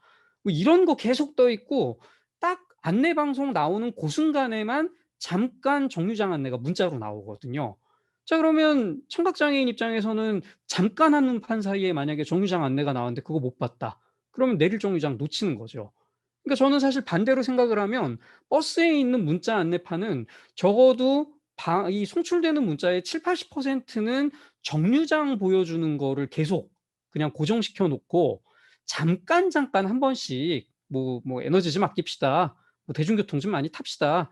이런 게 나와야 되는데 지금은 전혀 반대라는 거죠. 자 이런 게 법으로는 규정이 돼 있고 정부에서는 다 하고 있다고 이야기를 하지만 사실 장애인들에게는 이게 실효적인가의 문제에서 인제 의견이 다를 수 있는 거죠. 휠체어 승강 설비도 마찬가지 아닙니까? 저상 버스를 도입하긴 했는데 휠체어 타시는 분들 많이 공감하실 거예요. 버스 왔는데, 왔는데 안 쓰고 도망가시는 경우도 있고요. 그다음에 와 가지고 세웠는데 기사님이 내리시더니 이걸 써본 적이 없어 가지고 뭐 머리 극적극적 앞으로 갔다 뒤로 갔다 정류장에 간신히 세우시더니 경사로 내리려 그러는데 뭐 이게 고장이 났나 보네요. 이게 안 되네요. 뭐 어쩔 수 없는데 죄송해요." 이러고 그냥 훌랑 가 버리시고 그리고 나면 또 한 3-4대 지날 때까지는 저상 버스 안 오고. 자 이런 것들이 "정부는 했다."라고 유엔에 보고를 했지만 장애인 당사자들 입장에서는 아니 그렇게 했다고 모양을 만들어 놓는 게 중요한 게 아니라 진짜 우리가 버스를 탈 수 있느냐, 진짜 교통수단을 이용할 수 있느냐가 중요한 거 아닙니까? 인제 이런 온도 차이가 좀 난다는 거죠. 그래서 정부는 여기에도 보시면 2009 년에 7대 광역시 중심으로 하면은 교통수단의 72.3%, 여객시설의 73.4%, 그러니까 전부 다 4분의 1 가까이는 다 완비가 됐다. 이렇게 이야기를 하고 있는 거고요. 자 그다음에 또 여기서도 마찬가지로 저상 버스를 일정 대수 이상으로 운행하도록 하는 걸 제도화시키려고 하고 있다. 그다음에 보조금도 주고 있다. 그래서 총 3,199 대의 저상 버스를 도입하도록 했다. 이렇게 했는데 자 그래도 여전히 11%인 거고 이 11%도 과연 제대로 작동됐나를 생각해 보면 그렇진 않은 것 같은데. 그다음에 요 도시철도는 인제 지하철이나 전철 이런 것들이죠. 자 그리고 또 계속 가 보면요. 역시 전철역의 엘리베이터 설치율 93.8%, 뭐 이렇게 해 가지고 "잘하고 있다." 뭐 이런 식으로 쭉 이야기를 했고 요거는 꽤 의미 있는 이야기입니다. 그러니까 휠체어 리프트, 우리가 그 경사형 휠체어 리프트라고 이야기하는 것들이 사실은 장애인 입장에서는 편의증진법상에서 법적 의무는 충족하는 걸로 보이지만 장애인 입장에서는 타고 싶지 않다. 안전하지도 않고 정말 사고도 굉장히 자주 나고 그다음에 한 번 타고 이동하는데 막 시간이 막 10 분씩 걸리고 그래서 결국은 국가인권위원회에서도 "이거는 정당한 편의로 보기는 어렵다."라고 판단했기 때문에 "이거를 전부 다 실제 엘리베이터로 좀 교체해라." 이렇게 지금 하고 있다. 뭐 이런 얘기 나오고요. 그다음에 특별 운송수단 장콜 얘기죠. 지금 도입해서 확대해 나갈 예정이고 그다음에 뭐 인제 시각 장애인을 위한 점자나 또 신호 유도 이 음성 안내 이런 것들 지금 하고 있다. 뭐 이런 얘기들 쭉 하고 있습니다.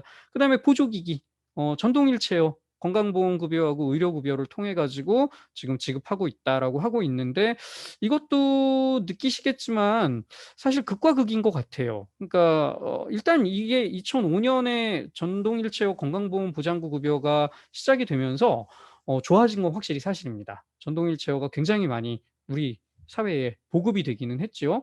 근데 인제 기준 금액 책정이 타당한가, 그다음에 지급 기준이 또 괜찮은가. 초반에는 너무 그 기준이 헐렁해 가지고 사실 이제 부정업체들이 부정수급 굉장히 많았었고요. 그래서 인제 부정수급을 막겠다고 기준을 좀 깐깐하게 만들었더니 필요한 분인데 탈락되시는 분들이 또 생기는 그런 문제들이 현실적으로 좀 있었죠. 그다음에 보조기기 지원 사업들, 뭐 개발 지원 사업들 이런 거 열심히 했다는데 사실 인제 열심히 한 게 문제가 아니라 그래서 장애인들 입장에서 그렇게 개발된 보조기기가 나에게 지금 와 있는가? 쓸 수 있게 됐는가? 요거 한번 우리는 고민해 볼 부분이고요. 그다음에 이제 여러 가지 할인 감면 제도들 이야기 나오고 그다음에 이제 방송 여기는 21 조로 넘어가 봅니다. 의사 표현의 자유, 정보 접근 보장을 위해서 이 장차법에서 이 방송 편의 제공 범위 확대했고 이런 내용들 들어갔고 그다음에 방송 사업자가 시청 도울 수 있도록 노력해야 된다라고 해서 지금 실제로 인제 뉴스나 선거 관련된 방송들 중에서는 자막 방송 혹은 인제 수어 통역 이런 것들이 일부 반영이 되기는 했죠. 그다음에 웹사이트에 대해서도 웹사이트 접근성 보장에 대한 거를 규정으로 만들기도 했고 그다음에 웹 접근성 지침이라고 하는 여기 장애인 접근성 표준을 제정해 가지고 그걸 배포하고 그다음에 웹 접근성 인증 제도를 만들어 가지고 그 웹 접근성 품질 인증 마크도 지금 하고 있습니다. 그 정부는 하여튼 이렇게 열심히 했고 "우리 잘하고 있다." 그다음에 농아인협회랑 같이 해 가지고 한국 표준 수화 규정 규범 제정 사업 추진하고 뭐 지금 그 사전도 발간했고 "잘하고 있다." 뭐 이런 얘기 계속 했지요. 자, 정부는 이렇게 잘했다고 얘기를 했는데 아까 유엔 권리위원회에서는 이런 거 문제된데 아직 법도 통과 안 된 것 같고 그다음에 여전히 건물들은 옛날 건물들은 하나도 적용 안 되고 있고 그다음에 대중교통 수단도 다 완전히 돼 있는 거 아닌 것 같고 또 보조기기도 여전히 비싸 가지고 장애인들이 이용 못 하는 것 같고 어떻게 알았을까요? 인제 이 생각을 한번 해 보는 거죠. 국가는 이렇게만 보고서를 냈는데 그런데 유엔 권리위원들은 어떻게 우리 국가가 여기에 써 놓은 게 사실 겉보기에는 괜찮아 보였지만 내용을 들여다보면은 좀 빈틈이 많습니다라는 걸 알았을까요? 여기는 이제 장애계의 노력이 있었던 겁니다. 그러니까 NGO 보고서라고 제가 여기다 써 놨는데 그 NGO 연대를 우리가 만들어 가지고 장애계에서 이 국가 보고서를 검토한 다음에 그 국가 보고서에 있는 내용을 반박할 수 있는 통계 자료, 그다음에 실증적인 경험, 사례 이런 것들을 엮어서 NGO 보고서를 만들어서 이 NGO 보고서를 가지고 유엔 장애인 권리위원들에게 접촉을 하는 겁니다. 이 보고서를 제출하기도 하고요. 그다음에 실제로 이 보고서 제출 회의가 있을 때 그러니까 뉴욕에서 벌어지는 그 유엔 회의에 우리 NGO 연대 대표들이 참석을 해서 이 유엔 권리위원들하고 미팅을 해 가지고 이 NGO 보고서에 있는 주요한 내용들을 설명하기도 하고요. 여러 가지 노력을 통해서 국가 보고서를 다 믿으시면 안 됩니다.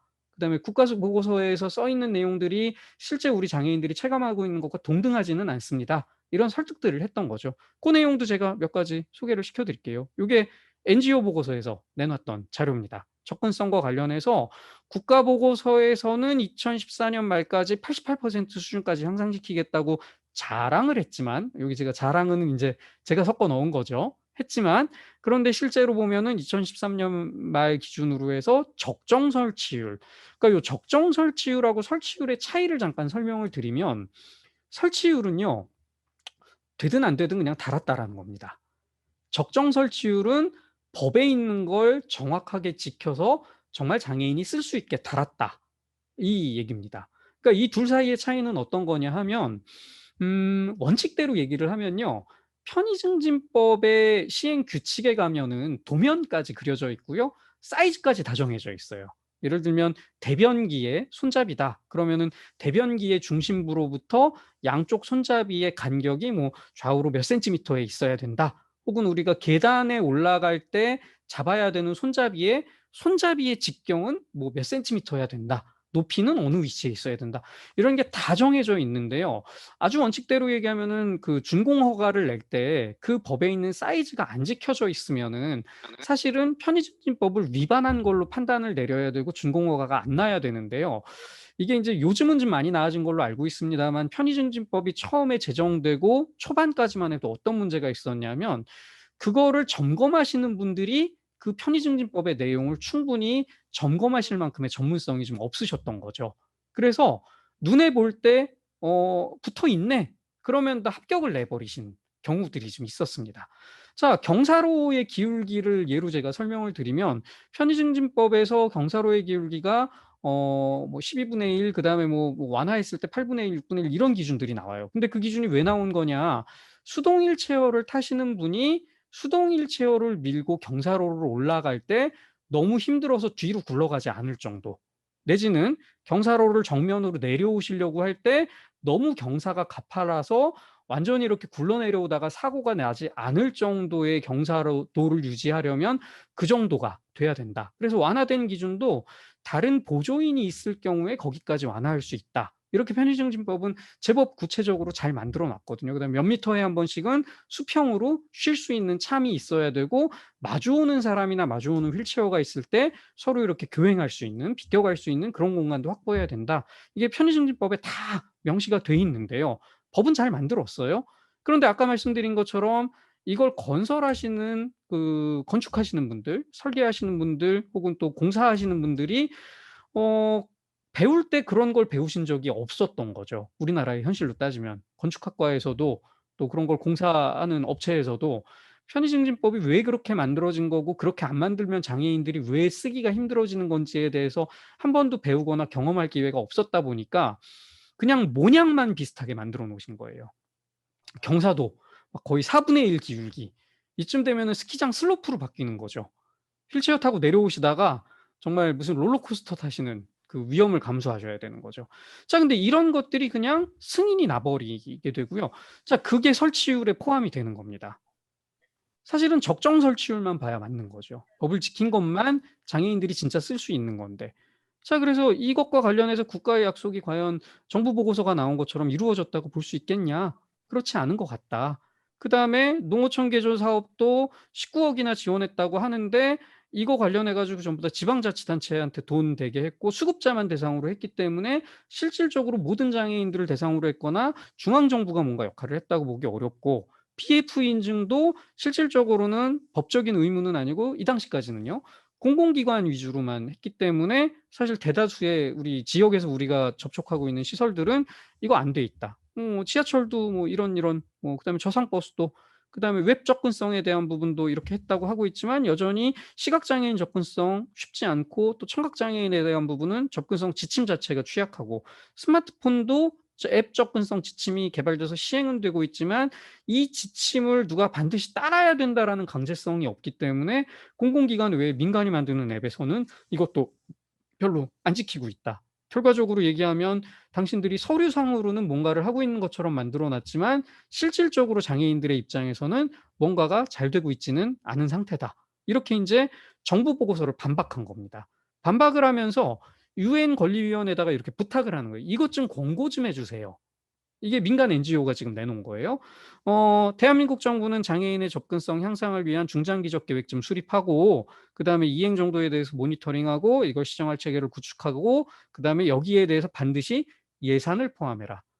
돈에 대한 계획 없이 좋고 그럴듯한 계획만 나열하는 걸로 '이거 안 될 거다.'라고 지금 민간에서는 생각하고 있는 건 거죠.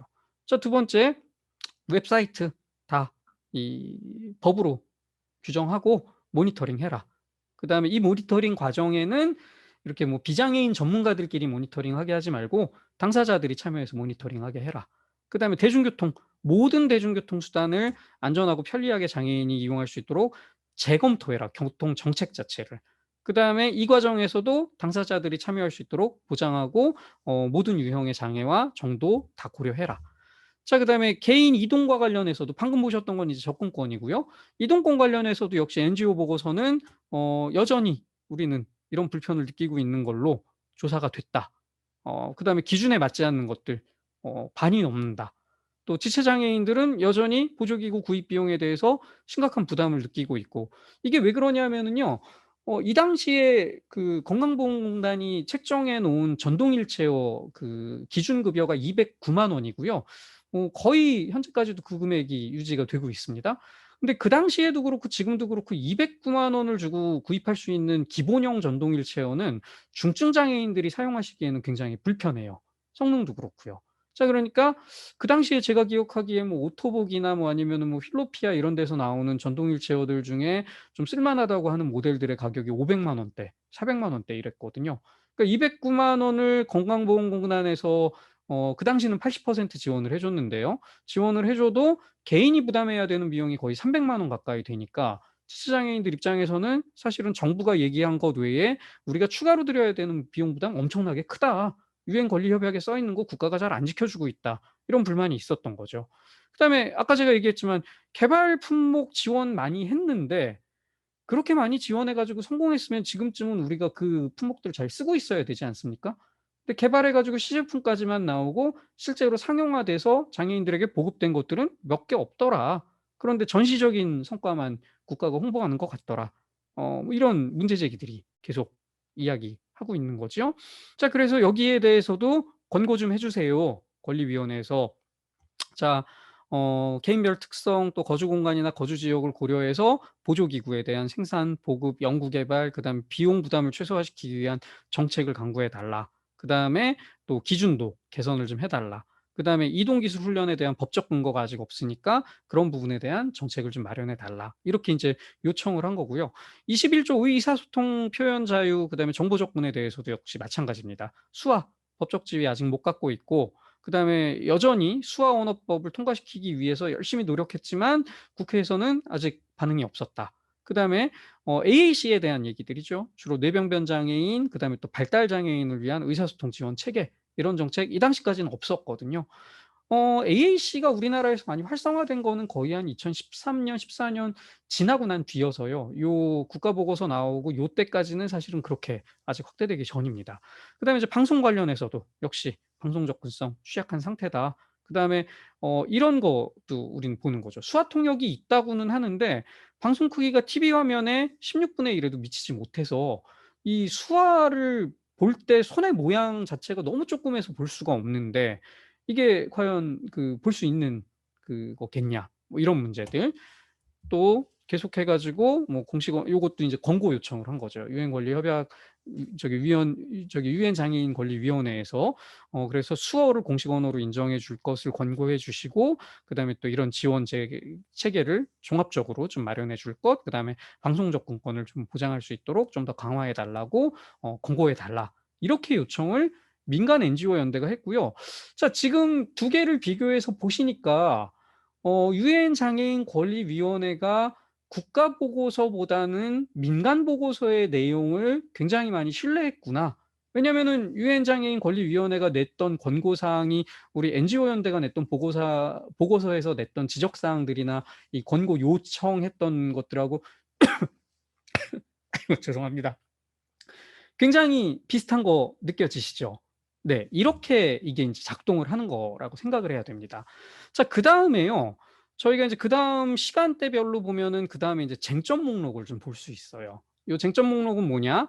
14 년도에 검토 의견까지 받고 난 다음에 원래대로 하면은 우리나라가 15 년에 한 번, 19 년에 한 번 내야 되는데 아까 얘기한 것처럼 14 년에 검토 의견이 왔다 보니까 뭐 15 년에 갑자기 또 내라 그러기 뭐했던 모양이에요. 뭐 이 맥락은 제가 아주 정확히 아는 건 아닙니다만 대략 짐작을 해 보면 좀 그럴 것 같아요. 그래서 유엔 권리위원회가 15 년에는 대한민국 보고서 내지 마시고 그냥 2 차, 3차 몰아 가지고 19 년에 냅시다.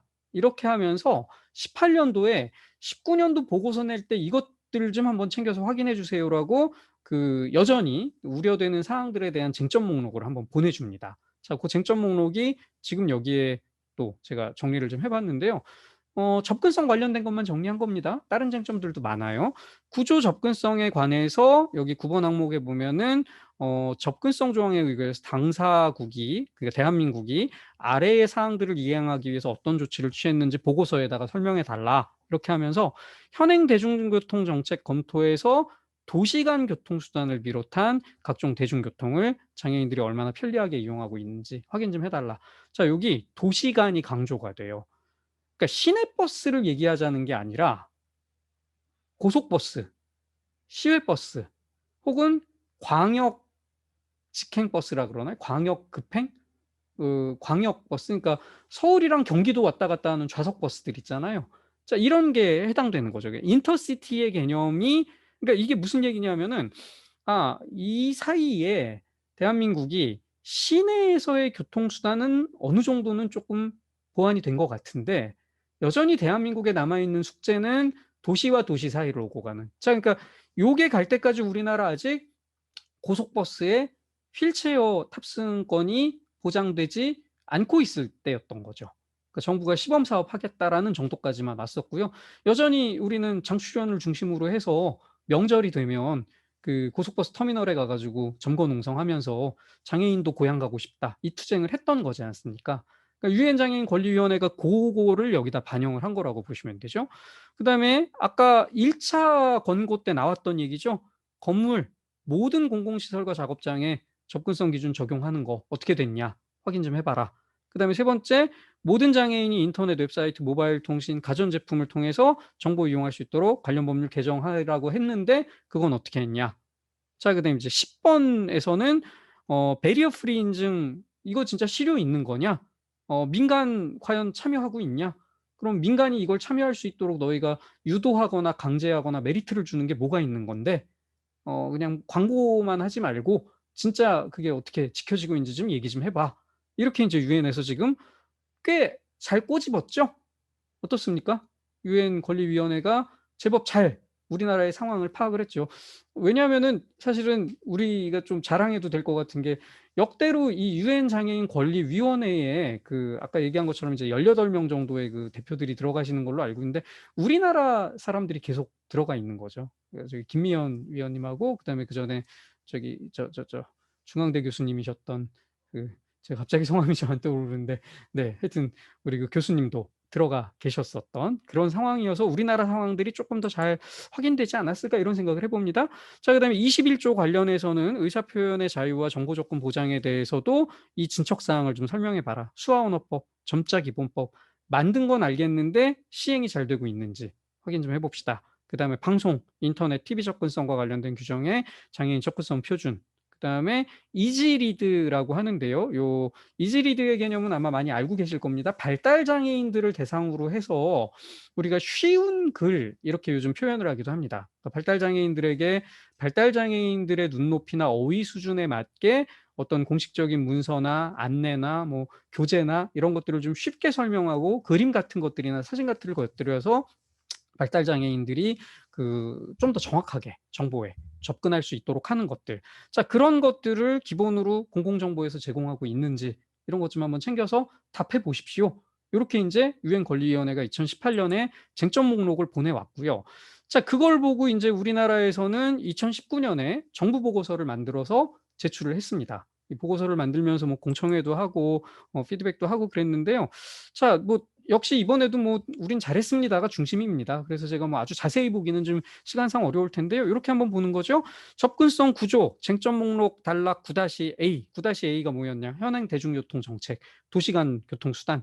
자, 그랬더니 저상버스 실시했고, 그래서 운행률이 지금 43.6% 정도 서울은 했고, 자, 이거 서울만 내놓은 이유가 있겠죠? 서울이 제일 잘 돼 있었거든요. 서울이 43.6%라는 얘기는 다른 지역 다 합치고 나면은 22.4%인데요. 그러니까 서울을 빼고 나서 통계를 내면 이보다 더 낮다는 얘기인 거잖아요. 다른 지방들은.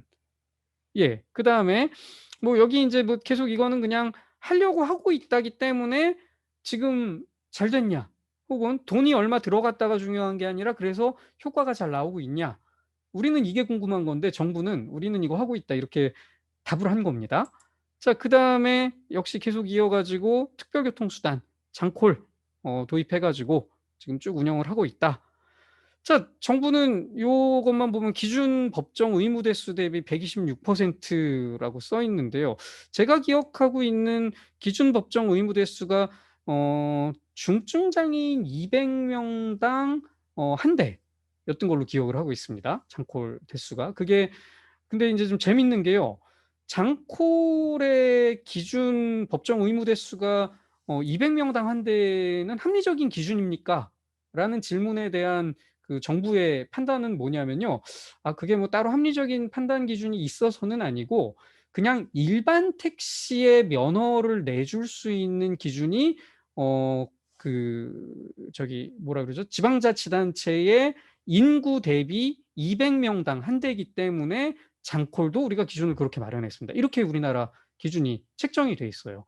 자, 그러니까 이쯤 되면 저희는 이렇게 생각을 해 봐야 되는 거죠. 아니, 비장애인들을 다 뭉뚱그린 일반 대중의, 일반 시민의 200명당 택시가 한 대 필요한 거하고 정말 중증 장애인들이 200명당 한 대씩의 택시가 필요한 게 과연 같은 의미라고 볼 수 있을까?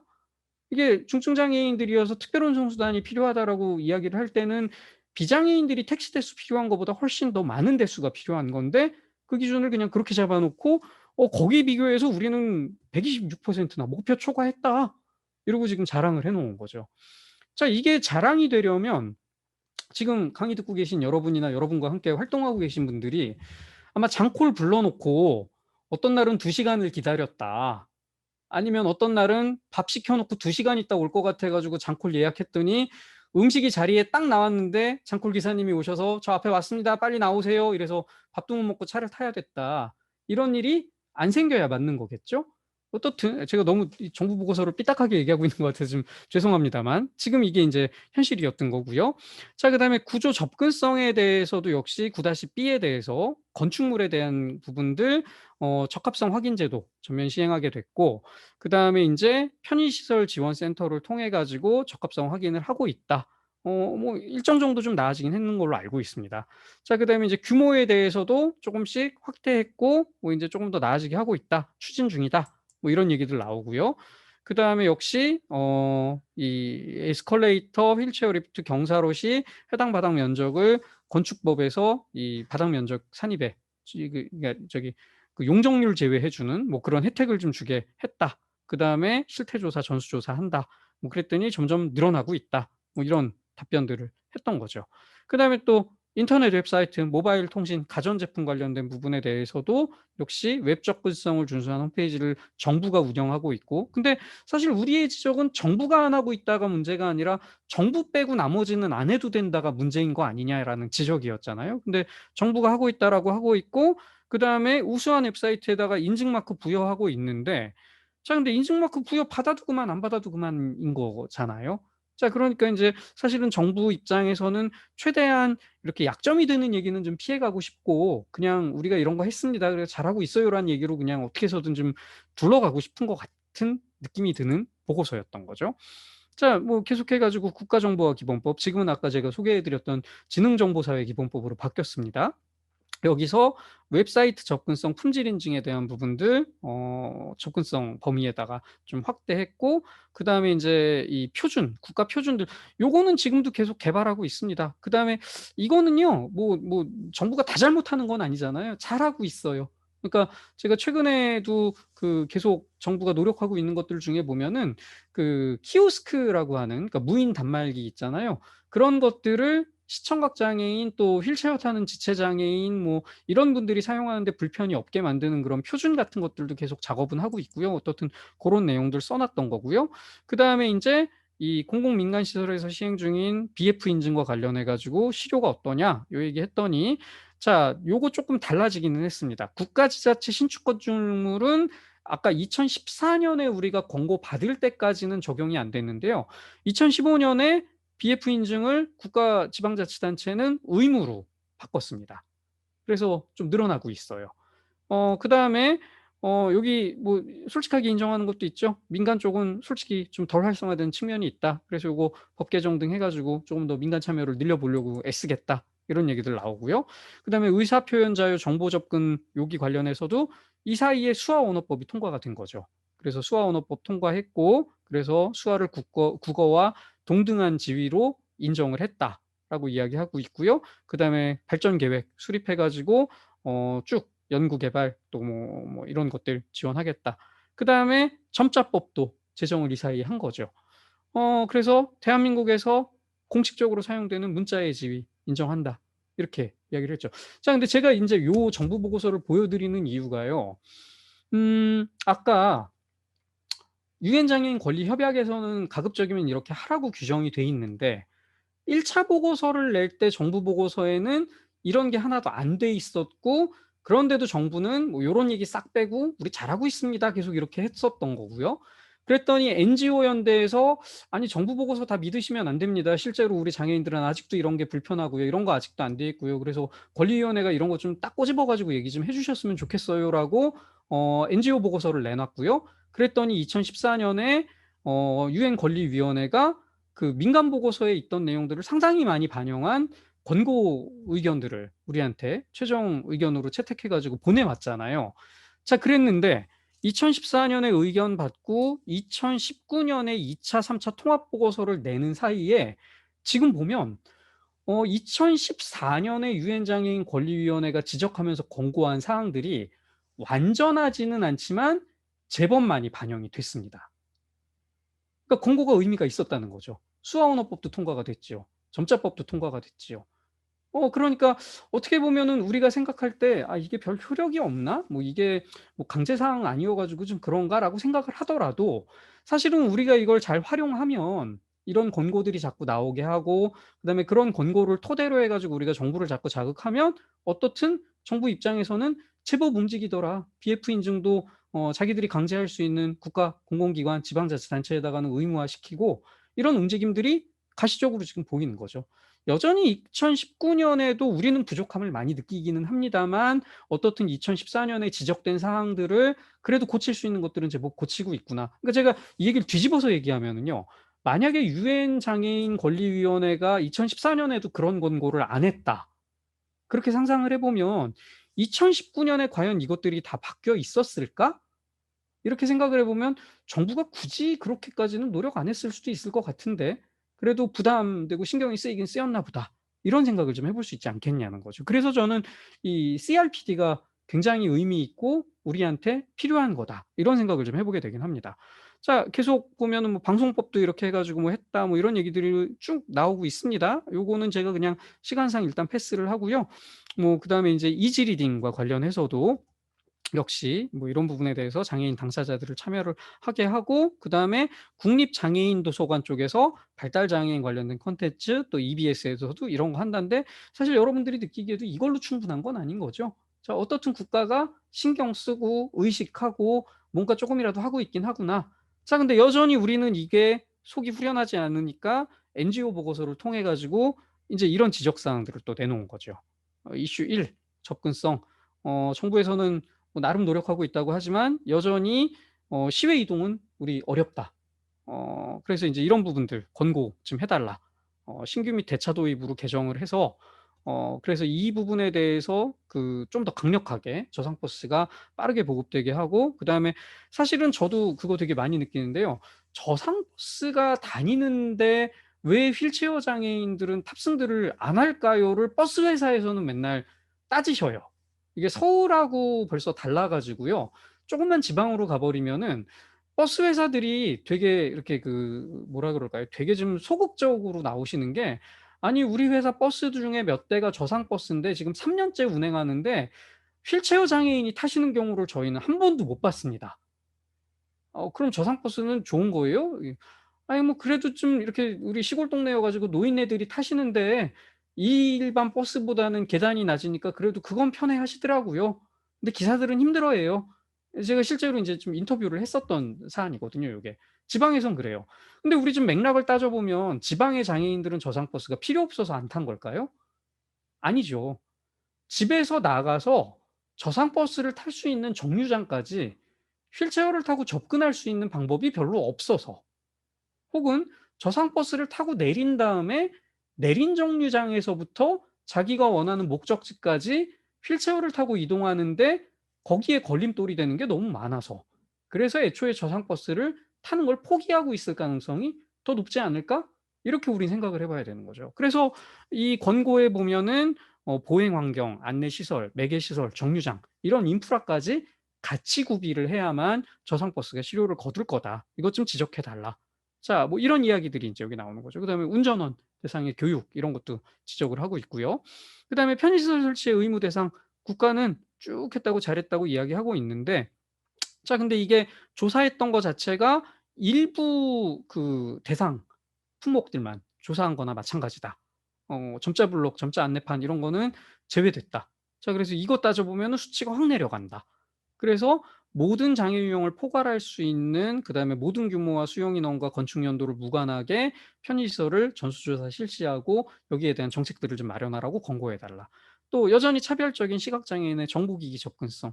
아까 제가 개선을 계속하고 있다고는 하지만 사실은 여러분들이 눈 감고 소리만 들으면서 컴퓨터로 웹사이트 뭔가 입력해라. 그러니까 저부터도 당장 되게 반성하는 게, 제가 지금 대학에 있지만 제가 있는 한신대학교도 학생들이 무슨 강의 수강 신청하거나 뭐 학교에서 무슨 서류를 신청하거나 뭐 정보를 확인하려면 홈페이지하고 앱을 사용해야 되는데요. 우리 학교에 만약에 시각장애 학생이나 혹은 교수 중에 시각장애인이 계시다면은 이거 할 수 있을까? 혼자서는 어렵겠는데, 예, 저도 학교에다 계속 좀 합시다라고 요구를 하지만 뭐 제가 요구한다고 학교가 다 들어주는 건 아니었어요. 근데 이게 저희 학교만 그렇겠습니까? 전부 다 지금 그런 상황인 거죠. 그래서 아직까지 미진하고, 여기 특히 인제 지금 확산되고 있는 키오스크. 여러분 아마 느끼실 거예요. 햄버거 가게 가면은 3-4년 전부터 우리 대면 주문 거의 안 하죠. 키오스크에서 다 주문하죠. 그런데 그 키오스크 익숙하지 않은 노인들, 아니면 휠체어를 타고 접근해서 키오스크가 눈높이나 팔의 높이에 잘 안 맞거나 시각장애가 있는 분들, 햄버거 주문도 혼자 하기 힘들어진 세상이 돼 가는 거죠. 근데 점점 그렇게 바뀔 거라는 거잖아요. 그래서 이런 부분들에 대한 것들 앞으로 더 강화할 수 있도록 정책, 그다음에 의무화 이런 것들을 좀 정부에다가 강제해 달라. 그다음에 여객 선박에 대한 접근권. 다른 것들에 비해서 인제 여객선에 대한 부분이 아직 편의 시설이 확보가 좀 덜 됐다. 이렇게 인제 민간에서 본 거죠. 그래서 요거 지금 지적했고요. 그다음에 인제 지역 간 교통 이동 시스템 역시 마찬가지로 뭐 이제 지역 간에, 그러니까 바꿔 말하면은 서울은 지하철도 잘 돼 있고, 근데 당장 지하철 없는 지방으로만 가면 편차 확 커지잖아요. 그다음에 인제 서울하고 경기도를 오고 가는 이 교통수단들도 역시 개선이 제대로 안 돼 있다. 뭐 이런 내용들. 그다음에 BF 인증. 아까 국가 공공기관 쪽은 했지만 민간까지 다 합쳐 보면은 전체 건축물의 0.059% 밖에 안 된다. 근데 수치를 통계를 얻다가 어떤 걸 갖다 쓰느냐에 따라서 이렇게 달라지는 거죠. 그래서 인제 민간 NGO에 대해서는 이 부분 지적을 했고요. 그다음에 더 소급 입법 적용해서라도 더 강제해야 된다. 이런 것들을 권고해 달라. 이렇게 요구를 했고요. 그다음에 휠체어 이용 장애인의 보행 환경. 뭐 턱 낮추기부터 시작해서 인제 이런 것들에 대한 지적, 그다음에 여전히 보조기기 구입 비용, 아까 말씀드린 것처럼 사실 별로 안 바뀌었거든요, 그 기준 금액 같은 것들. 자 그래서 이런 것들, 그다음에 이거 외에도 AAC 같은 것들, 뭐 요런 것들에 대해서도 보조기기에 대한 구입 비용 지원 필요하다. 그다음에 인제 점자법 만들어져 있지만 점자 교재는 제대로 활성화되고 있지 않다. 이런 한계들에 대한 부분, 또 역시 마찬가지로 그래서 인제 이런 부분들 권고해 달라. 그다음에 방송 접근권도 여전히 충분치는 않으니까 권고해 달라. 이런 식으로 인제 NGO 연대가 요청을 했습니다. 지적 자폐성 장애인에 대한 부분도 마찬가지로요. 자, 시간이 인제 다 돼서 제가 마무리를 하려고 하는데요. 자, 지금 보신 것처럼 정부의 노력과 민간의 체감 수준은 명백하게 온도 차이가 크죠. 자, 우리는 사실은 이제 당사자 입장에서 뭔가 더 노력을 해야 되는데, 저는 이때 UN CRPD를 활용하는 게 굉장히 좋은 방법이라고 생각을 합니다. 아까 보셨던 것처럼 권고 의견을 최대한 구체적이고 의미 있게 끌어내면 국가가 그래도 그 권고 의견을 신경을 쓰긴 쓰더라. 왜냐하면 다음번 보고서 낼 때 "지난번에 지적했는데 우리 니네 말 안 들을 거야." 이렇게 하기는 좀 창피하거든요. 우리나라에 그래도 국격이 있고 위상이 있는데.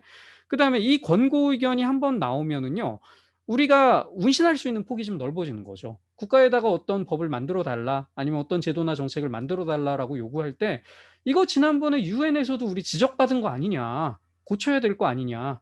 이런 이야기를 할 수 있게 되는 장애계의 노력이 좀 가능해지고요. 그다음에 이제 이 부분은 국내 장애계뿐만 아니라 국제적인 연대를 통해서도 같이 푸시할 수 있는 방법들이 되겠다. 그다음에 인제 이런 이야기를 할 때 좋은 건, 아까 저는 그런 거 의미 있다고 생각해요. 정부에서는 BF 인증 대상 기관의 수치가 이만큼 늘었습니다라고 했는데, 당장 민간에서 들이댄 자료에는 전체 건축물 중에 0.059% 밖에 안 됩니다. 자, 가급적이면 통계나 실태조사, 근거에 기반해서 그런 지적들을 좀 할 수 있도록 하는 거. 그리고 마지막으로는 CRPD를 우리가 근거로 삼아서 이런 것들 모두가 장애인들이 동등하게 누려야 되는 기본적인 권리다라는 것들을 장애인 당사자들 스스로도 인식하게 하고 또 사회적으로도 이런 인식들이 확산되도록 하는 노력을 저희가 해야 된다는 게 이 CRPD의 접근권을 통해서 우리가 좀 누릴 수 있는 그 좋은 방안이지 않을까. 네, 이렇게 설명드리면서 강의를 마치겠습니다. 긴 시간 경청해 주셔서 감사합니다. 네.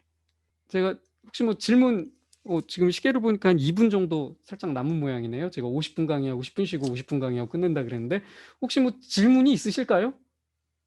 뭐 제가 그렇게 뭘 잘 알거나 잘하진 않아서 특별히 질문 있으실까 싶긴 합니다만 혹시 있으시면 뭐 2분 안에 제가 네, 교수님 혹시 채팅 한번 보시면은 네.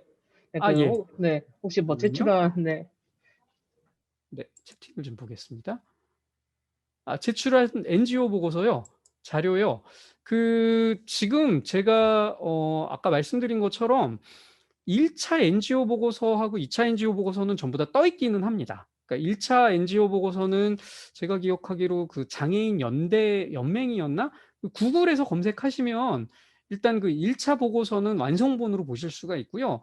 그다음에 2차 NGO 보고서는 아직은 최종본은 안 나온 상태예요. 근데 이제 2019년 10월 달에 제가 알기로 그 NGO 연대가 초안을 만들어 가지고 그 초안을 갖고 공청회를 한 차례 했는데 그 공청회 자료집을 토대로 제가 일단 오늘은 설명을 드린 거고요. 아까 말씀드린 것처럼 인제 그 심사가 연기가 돼서 정부도 그 정부 보고서를 한 번 더 수정해 가지고 내겠다고 했던 걸로 알고 있고 NGO도 그 시간이 쪼금 더 길어졌으니까 우리가 NGO 보고서 쪼금 더 많이 보완해 가지고 다시 낸다 그래서 아직 최종 보고서는 2-3 차 병합 보고서는 아니지만 그 공청회 자료집으로 검색하시면은 확인하실 수가 있습니다. 제가 요거는 어차피 그 공개된 정보여서 나중에 지금 그 저희 주최 측에다가 파일들을 좀 보내 드리면은 뭐 주최 측에서 필요하신 대로 공유하시거나 그래도 괜찮을 것 같은데 그렇게 해 드리겠습니다. 자, 특별히 질문 없으시면은 박건호 선생님 제가 강의는 이렇게 마무리해도 괜찮은 건가요? 네네, 괜찮습니다. 네. 그러면 정말 긴 교수님 시간 수고 많으셨습니다. 네. 다들 어, 강의 들어 주시느라고 수고하셨습니다. 감사합니다. 네, 수고 많으셨습니다, 네. 교수님.